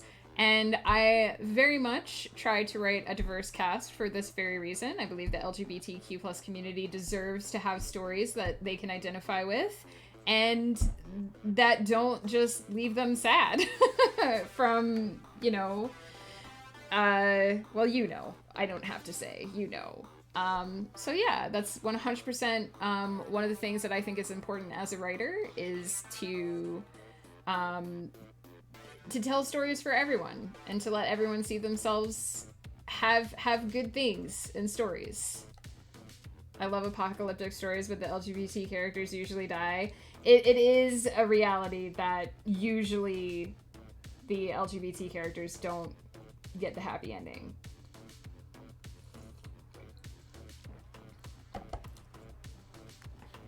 So, yeah, absolutely 100% agree that we need more diverse stories that aren't just, here's a token character, they're gonna die in chapter 3. The original hardcover Nancy Drews had like 2 reprints. Ooh, nice. Besides the originals in the 1930s, there were 1950s and 80s. I think I had the 80s versions because I was born in the 1980s.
I have LGBT characters in my apocalypse stories that don't die. Yes, very important.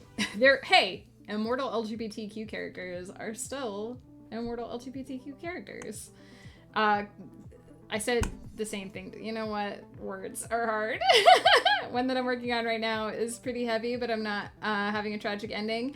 Look, I fully believe that it's fine to put your characters through the paces and to make them earn their happy ending.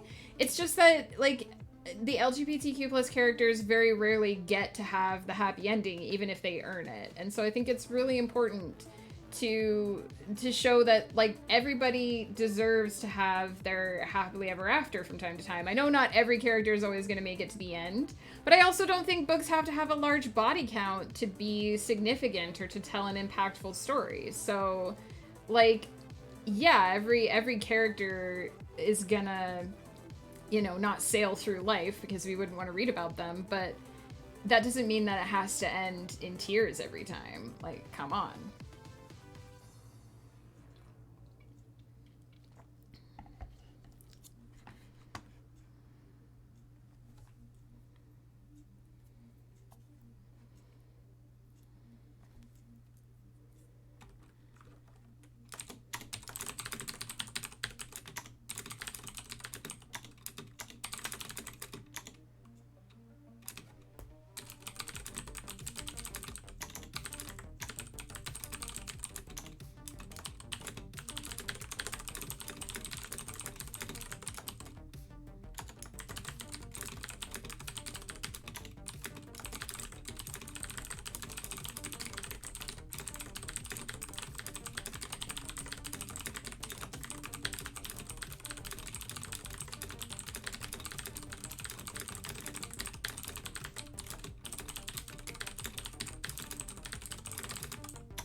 Even in shows, most of them die. I can't say how many times I've been so happy to see representation, but then the people are forced apart, or at least one dies. I know it seems like a trend that we should be able to identify and break, but for some reason we just don't.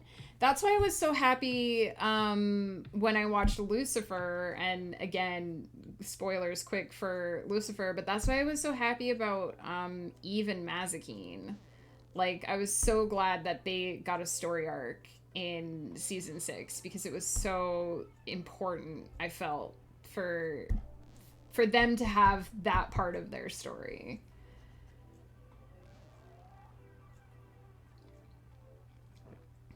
I remember keeping some Nancy Drew Hardy Boys crossover books from the 90s, mainly for the bonkers covers. Oh, interesting. One guy on the cover straight up looked exactly like Mark Paul Gosselaar. Am I saying that right? Oh, Saved by the Bell. Okay. I mean, I would believe that back in the 80s and 90s, they just weren't subtle about those kinds of things. They were possibly less likely to get sued back then.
The show 100 did both things. I heard about that too, even though I've never seen the show. I remember people being upset about it.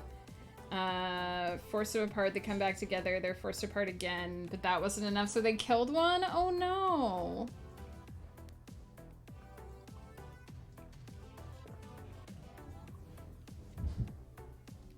I just feel like if a character suffers, they deserve to have happiness after. Like, come on. It can't all be bad.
right. Sorry, I just wanted to get that concept there. Let's see how much we did there. Ooh, 1,026. Pretty good. I'm probably going to start another sprint here relatively quickly just because, like I said, I got to feed Ghost Pepper at some point. I'm not sure if he wants to stream tonight. He just walked in the house, so maybe he'll come tell us. But, we'll see. I'm happy with how the scene is going, though. It's another war of words. The Walking Dead has had 5 queer women, as far as I know, and killed them all. What? What? Who makes these choices? Like, come on. The whole show, there is a 14% survival rate for LGBT characters. What? Do you know what that is compared to, like, non-LGBT characters? And only because they haven't killed the only one that's horrible. I mean, sometimes I hear these things and I see these things, like I know that this is a thing that happens, and I see these numbers and I think, what are they thinking when they make these choices? Do they think that people just won't notice? That no one's gonna sit down and be like, wait a minute, there's this pattern of every time we introduce another LGBT character, we just off them. Like, I genuinely don't believe that they can't see their own pattern, that they're losing track of what they've done in the past. So why? It just doesn't make sense to me. And I'm not gonna say that I've never killed off an LGBT character, because I have. You know, I try to be equal opportunity in that. I kill off my straight characters too. But at the same time, like, I don't just put them in the book so that they can die, if that makes sense. Like, I try to make sure, again, equal opportunity, that my LGBT characters get as many happy endings as my non-LGBT characters, because otherwise, like, what the hell? I'm not sure, but there's still a ton of people alive. A lot of people do die, but they should be more mindful of it. Like, and they definitely should be more mindful of it.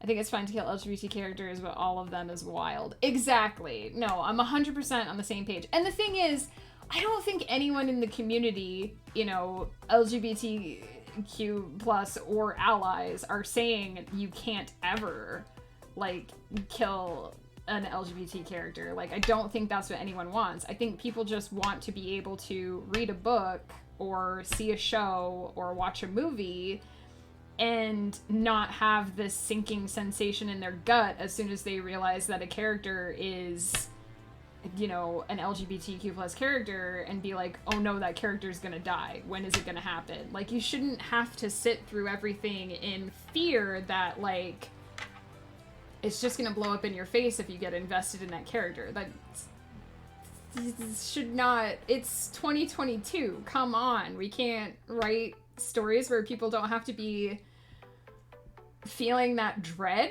I even know, and sorry, I'm kind of picking a little bit on Woof here, but if you're still in chat, but I know we both watched Yuri on Ice separately. And I know that Woof has had so many heartbreaks with, like, characters and, like, canons and stuff like that, that after he watched the show, he was like, I want to believe that the 2 main characters got together. And I was like, they literally put wedding rings on each other's fingers? I'm pretty sure the canon is that they're together. And he was just so afraid of, like, that at some point in the show they were gonna, like, break that. And I was like, no, it's one of the good ones. It's one of the good ones. I'd like to be surprised when they die, not expecting it. Yeah, well, yeah, it's just, it really sucks when they introduce a character and you're instantly like, well, that's not gonna last because character archetype. It just, these are patterns that we should be able to break in this day and age, and the fact that we haven't, I mean, we need to do better. We need to do better. And I know I've had feedback from readers, like, I have stumbled onto painful tropes, I know, for the community, like, accidentally, things that I was not necessarily aware of would come off in the way that they came off. And I have endeavored to learn from that. Like, I always keep that in the back of my head. I want to make sure that when I'm introducing a queer character, that I'm not making my reader sign their death warrant or just be like, oh no, what's gonna happen to this sweet boy, because that's just not fair. It's just not fair.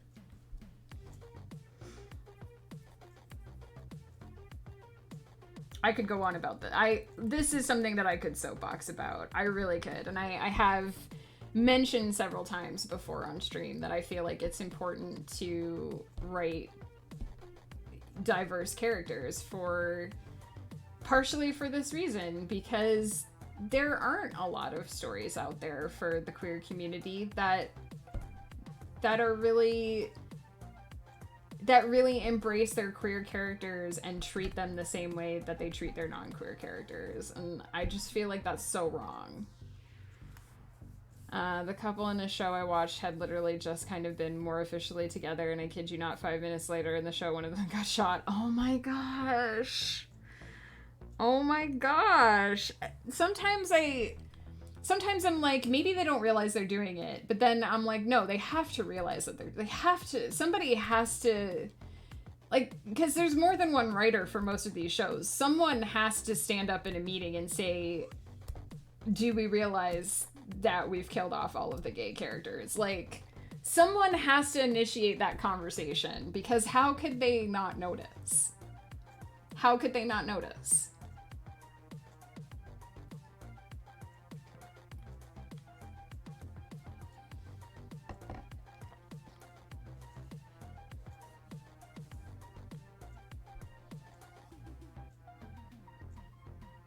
I noticed too, because we were watching through Agents of S.H.I.E.L.D., and there was a character who they introduced and were very open about the fact that he was a gay man, but his husband was pre-dead. And I was like, because they don't want to show them holding hands or something? Like, I'm glad you have a gay character, but why is his husband already dead? He wasn't even on camera before you murderated him. Real admission of feelings. They just got together and they didn't even wait 5 minutes. Brutal.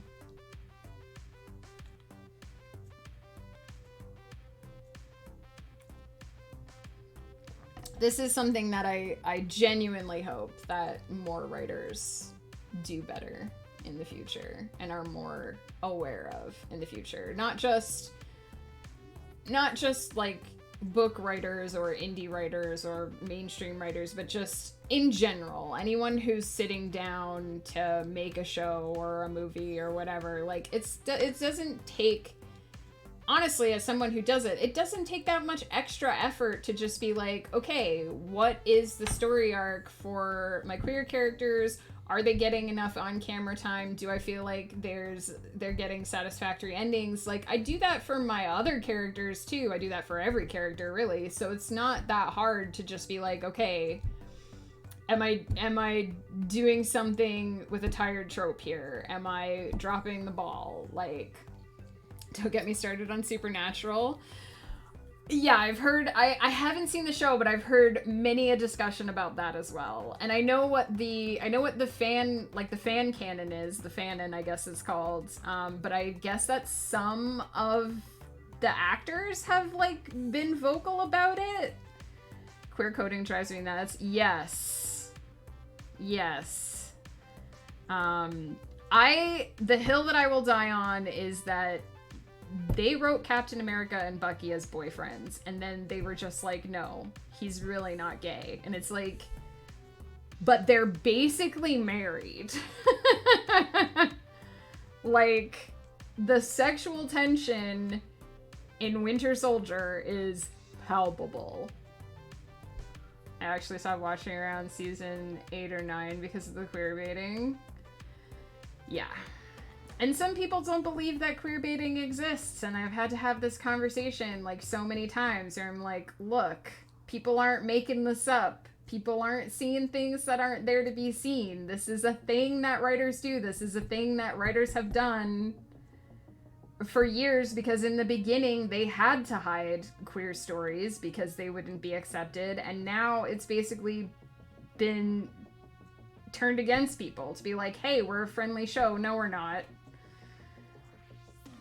Legend of Korra had a reveal literally in the last 10 seconds. I mean, they wouldn't even put Legend of Korra's last season on actual TV. You had to stream it from the web because they didn't want to have lesbians on TV. Like, this is something I could rant about at length, but oh my god. And, there was something else I was just thinking of. Oh yeah, what really, really got my goat was when they made the new Star Trek series, with the new actors like Chris Pine and all them. And they decided that they were gonna make Sulu gay, which great, like why not? But instead of having it like be in the movie, like at no point in the movie is he like, hey, here's my boyfriend, we're raising a child together. They just don't really acknowledge it, and then they put out all this news media where they're like, Sulu is gay, we're so diverse, and it's like, no you're not. Like, you can't just say off camera, yeah, we totally made him gay, and not acknowledge it in any way in the film. Like, that's cheating. They literally held hands for 10 seconds at the end, and it was still ambiguous. Yeah, because Nickelodeon had scared the bejesus out of them so that they couldn't actually tell the story they wanted to tell. I believe they've actually, like, come out since then and been like, yeah, the network wouldn't let us do it. Which ticks me off. Like, they definitely tried to fight the fight. They definitely tried. They put enough gay in there so that they could cut it out for China or whatever. Oh my goodness. Like, just...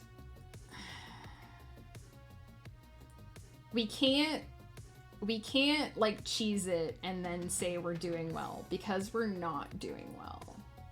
Like, we have to actually commit to telling queer stories. And also, not every queer story has to be the coming out story, too. Because I know that a lot of the time, when there's a queer character, it's always the, this is me discovering I'm gay, or this is me discovering I'm trans story. And, like, yeah, sometimes those stories are important to tell, but not every queer character should have the same storyline. Like, some characters should have more storyline. It's like Star Wars with, oh, we have lesbians. Yeah, if you pause the film at the right moment and look in the background when Finn and Poe were right there. I don't understand. People were so on board with the idea of Finn and Poe being boyfriends, and the writers were just like, hard no. Like, they went out of their way in the later movies to show Poe being interested in women. And it's like, just let them be gay. Just... Why not? Who's it hurting? Like, again, I could go on at length. This is the kind of stuff that just, like, it gets my dander up so much. And growing up, like, I can count on one hand the number of characters that I read about in books. Like, the first gay couple that I read about in books was in the Heralds of Valdemar, and it was Vaniel. And for the longest time, Vaniel was like the gay character that I knew about, because he had been featured prominently as the main character in a book, and the writer never at any point in time made any, like, bones about the fact that he was gay. And those books, I know, I cried a lot too. But at least he got to have happiness at some point. Like, at least he found someone. I mean, they were in a forest together for, like, hundreds of years after that. So, I mean, they kind of got a happy ending-ish. But, like, for the longest time, that was, like... That was the only, like, gay character that I could really mention from stories, because no one else was writing them. I love shows like the remake of She-Ra and The Owl House because of that. It isn't about them being bi, lesbian, trans, non-binary, aro, ace, or whatever else. They just are. Yeah, they're just people, and those are one of their qualities and it's not a big deal. That's how it should be, honestly. Like, they made comics, at least, and Korra and Asami did kiss. Well, that's good to know. But I still feel like they should have just put it in the show. At the time period that was written, like, people would not have lost their shit. I think people lost their shit even more because they were so coy about it. It's a beautiful trilogy, and I love a good cry, but it was, yeah, oh yeah.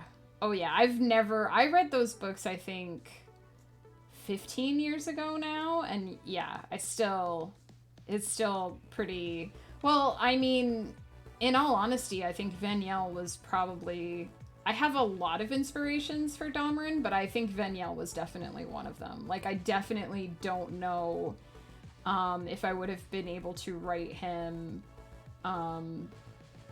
as well as I've written him if I hadn't read those books. I definitely think that, like, there's a little bit of him hanging out in the back of my head whenever I write Dameron. I mean, again, so many influences for this is for anyone who's new and doesn't know, this is Dameron, my sweet boy. This boy that was up on camera earlier, he's the main character in my Aravalia Chronicles series, and yeah, he got a boyfriend. He's got a sweet boyfriend who I don't have art of, unfortunately. An oversight.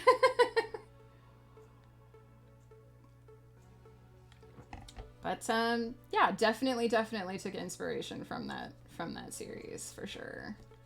Hell literally introduces Loki with they them pronouns in my book, as that's the pronouns Loki was using at the time. If deities can be diverse and accepting, then humans damn well should be. Yeah, I agree. You guys have probably, if anyone's actually watching me write, you guys have probably noticed that when I write Tatrasil, I have a couple of times mistyped the pronouns, because I did decide that it didn't make sense for primordial beings who are, in essence, personifications of concepts to necessarily have gender. So, but I still, sometimes when you're typing really fast, my brain short circuits a little bit, so I've been trying to be careful and catch all those. If I miss any, I'll get it in editing, but I'm trying not to necessarily. I also tried to make them not necessarily androgynous, but I tried to mix their features, like they have an even mix of what we would consider traditional feminine features and traditional masculine features, because I feel like they're sort of a mishmash of different, because they're just concepts, right? They're personified concepts. The forms that they take aren't really what they look like. And their real forms are like mind-blowing, like wings all over the place and balls of fire. So I was like, if they were taking a more human form, I feel like they would just kind of take bits and pieces out of their environment and mishmash them together and be like, this is what a human looks like, right? I've done that with Loki accidentally, but I immediately apologize. Yeah, I have one character, I will admit, that whenever I write him, it can be challenging. So I have a character, Silkfoot, Lightfoot. I've talked about him before. He is a trans character, and it is revealed in the books at a certain point that he is trans. But he's also the kind of person who often, his preferred pronouns are he, him, 90% of the time. I guess I shouldn't, I don't even know, maybe he's not trans, maybe he's, I'm trying to think of words, genderqueer, because he's gender fluid. He kind of goes back and forth. Most of the time, he identifies as he, him, but sometimes he still dresses up because he likes disguises, and he likes to have different personalities, and he likes for different people to know him as different people. So he sometimes does use she, her pronouns, and sometimes I can just barely keep up with what his intentions are. He always knows what he's doing.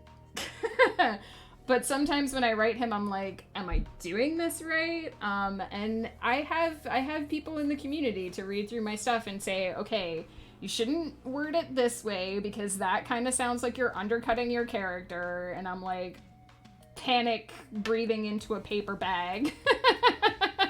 But I still try. I try. This book is not out yet. Silkfoot is in the Aravalia Chronicles, the one I've been working on stream. So Silkfoot is in the same book series as Dameron and Crescent and all those magnificent people. But I will definitely let you know when that book is out.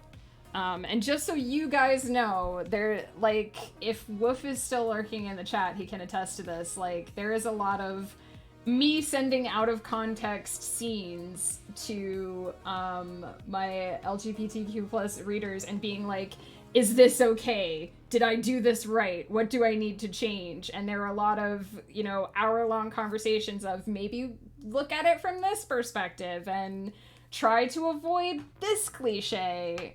So I try, guys. I try really hard because it's important to me. Should start reading the Aravalia series. I mean, you can't, but I appreciate that you want to. I know of The Last of Us. I've not played them, but I know of them. I have had friends who've played them. Loki's gender fluid. She has different pronouns in different projects. Yeah, it's hard. It's hard sometimes. Like I said, Silkfoot's one of my characters who always very prominently manifests in my brain, and he always says, today I'm this, and I'm doing this, and this is what I want you to do. It's me who's like, wait, am I doing this right? Oh, the one you're thinking of is the Celestial Serenade. Where is Dameron? Dameron is in the Aravalia Chronicles, but the Aravalia Chronicles have not started publishing yet. The first 3 books of that is with second round betas. That's right, you are reading the Celestial Serenade.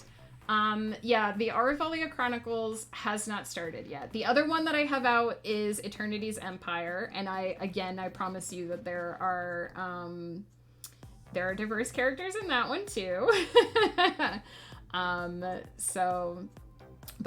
Yeah, no one can read the Aravalia Chronicles yet unless they're betaing, because I did flub up a little bit of that series, so I had to fix it, and now I'm eagerly awaiting a second round of betas to tell me if I fixed it proper or if it needs another tear apart.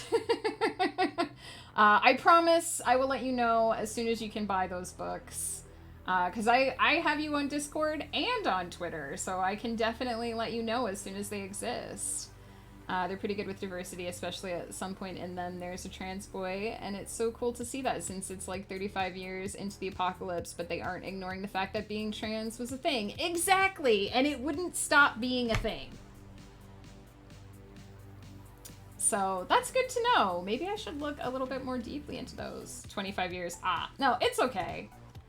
I get it. It's after the end of the world, and they're being realistic about it. Okay, I need to do this last sprint because 20 minutes ago I said I was gonna, and I didn't. But absolutely, like, I'm 100% on this. We need to do better bandwagon, because we just do. We really, really do. And there are so many forms of storytelling nowadays that, like, we should know how to do this. We, the general human population, should know how to tell diverse stories.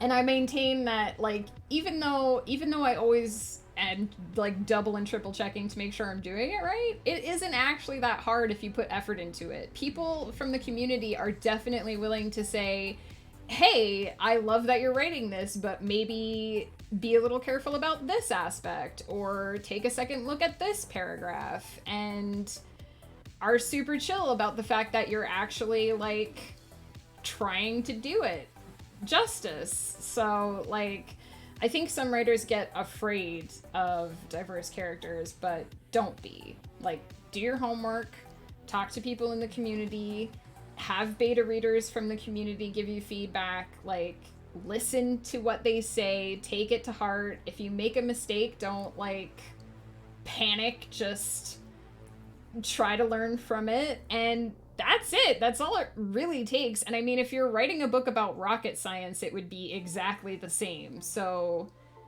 diversity, not as hard as people make it out to be.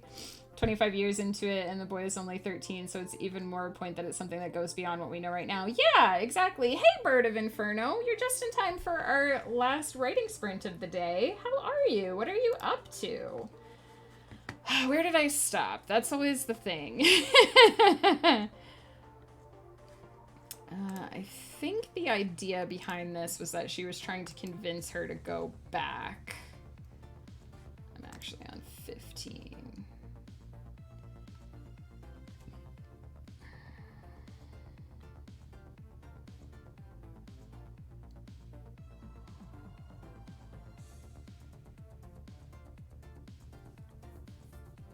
Finished editing my short story and did some artwork. Nice. Just a fun little thing for a friend and myself. That's awesome. I did refund your points yesterday, Shagraz. If you want to try... Alright. I don't know if I'm going to be able to do this because my throat is quite sore, but I will do my best. How do I even... Oh, okay. No, it's all right, Shagraz. If my throat starts to hurt, I'll stop. No, it's okay. Like I said, if it hurts my throat, I'll stop and I'll refund the points and we'll do it later. Yeah, I'll just do my best. I think I have at least one Jakella in me. If I had been doing this for an hour, I don't know if I could have. Thank you for understanding. Like I said, I'll do my best. I missed something else in chat. That's why I love mythology. Deities are so diverse. Yeah, I mean, it's not like people in history and mythology weren't, like... It's not like it hasn't been a thing throughout history. Like, in Greece, they just didn't care. They were far less squicky about it than we are. Alright. Let's do the sprint. But I'll keep up the voice a little extra, since I won't be talking as much. And that should make it easier on my voice, which is actually a good thing.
checking something on my desk.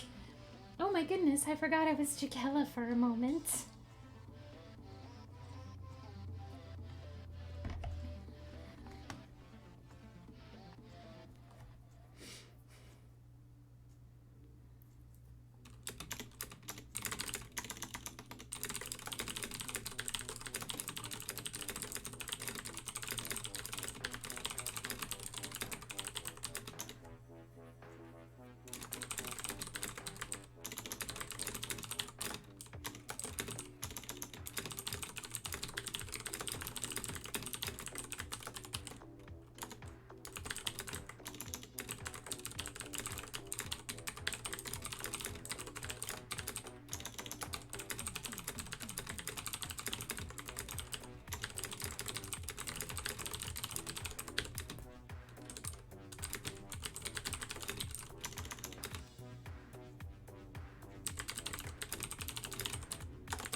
How did I spell this again? Whoops. How did I spell this again? There we go. I keep forgetting I'm supposed to be Jakella. I already forgot how to spell it, you guys.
the real salties.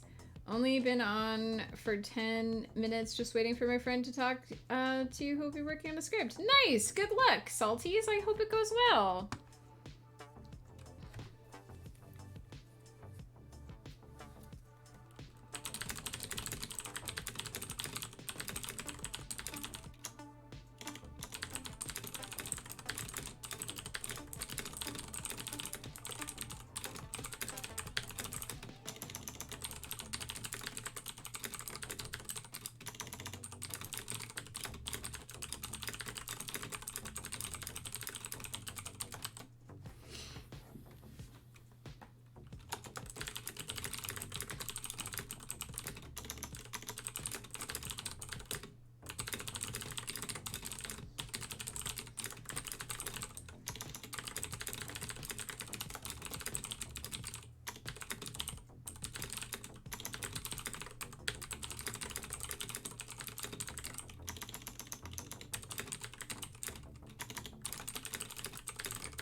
I do D&D.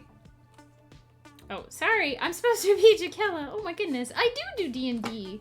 I'm thinking of getting straight into it as a DM. That's awesome, Salties. I think you should. DMing is super fun. You get to decide all the stuff about the world.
You start on an island and you get to breathe underwater and go through caves and fight dungeons. That sounds so cool!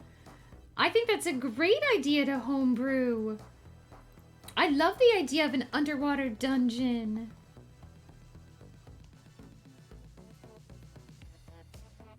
Yeah. I don't think many people do a lot of underwater things, so that would be super cool.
right, that is that scene done. That last sprint was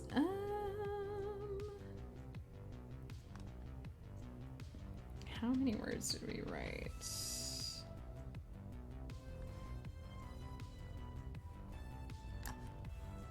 1,080. Pretty happy with that. Gotta go. Take care, real salties. Oh yeah, I'm supposed to be Jaquella. Oh yeah. So that is a total for that scene of 2,108 words. And for the stream in total, I think that puts us close to 4,000. Oh, just shy. 3,963. That's pretty good. I'm pretty happy with that. I'm gonna let that timer run that last minute and a half, and then I'm gonna do a raid. I'm probably gonna have to raid and run, sadly, because I gotta feed Ghost Pepper. But we'll figure it out. I'm wondering if he went to take a nap, actually.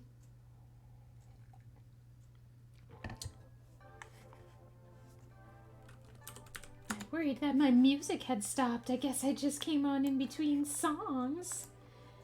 Let's see. Who's doing things right now? Our friend Joe is about to do a podcast, but I don't know that it's going to have much to do with writing this time. We talked about writing last time. Let's see who else is around.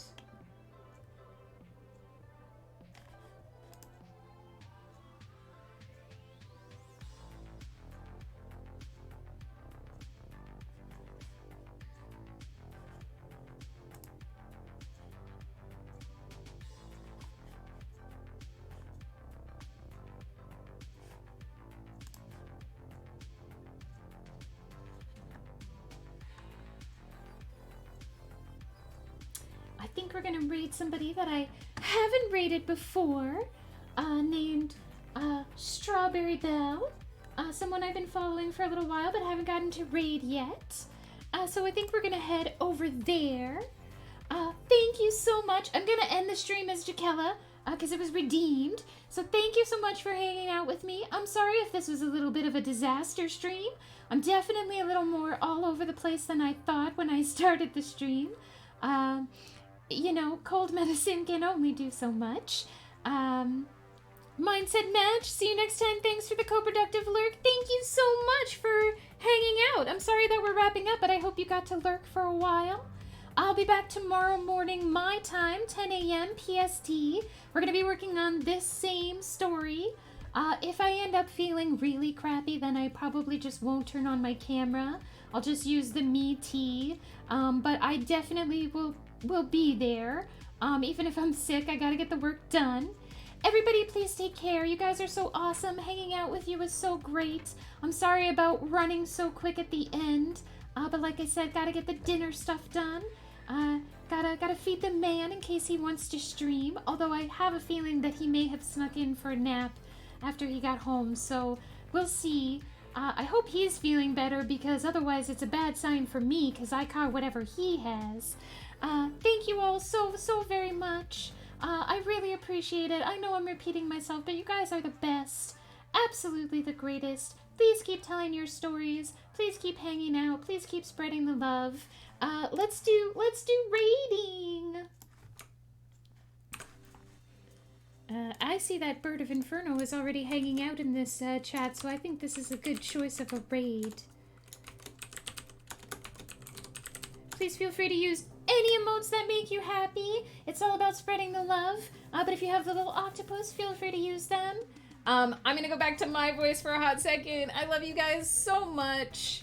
I hope to see you tomorrow. I hope that I am on camera tomorrow. And just take care, all of you lovely people. Mwah.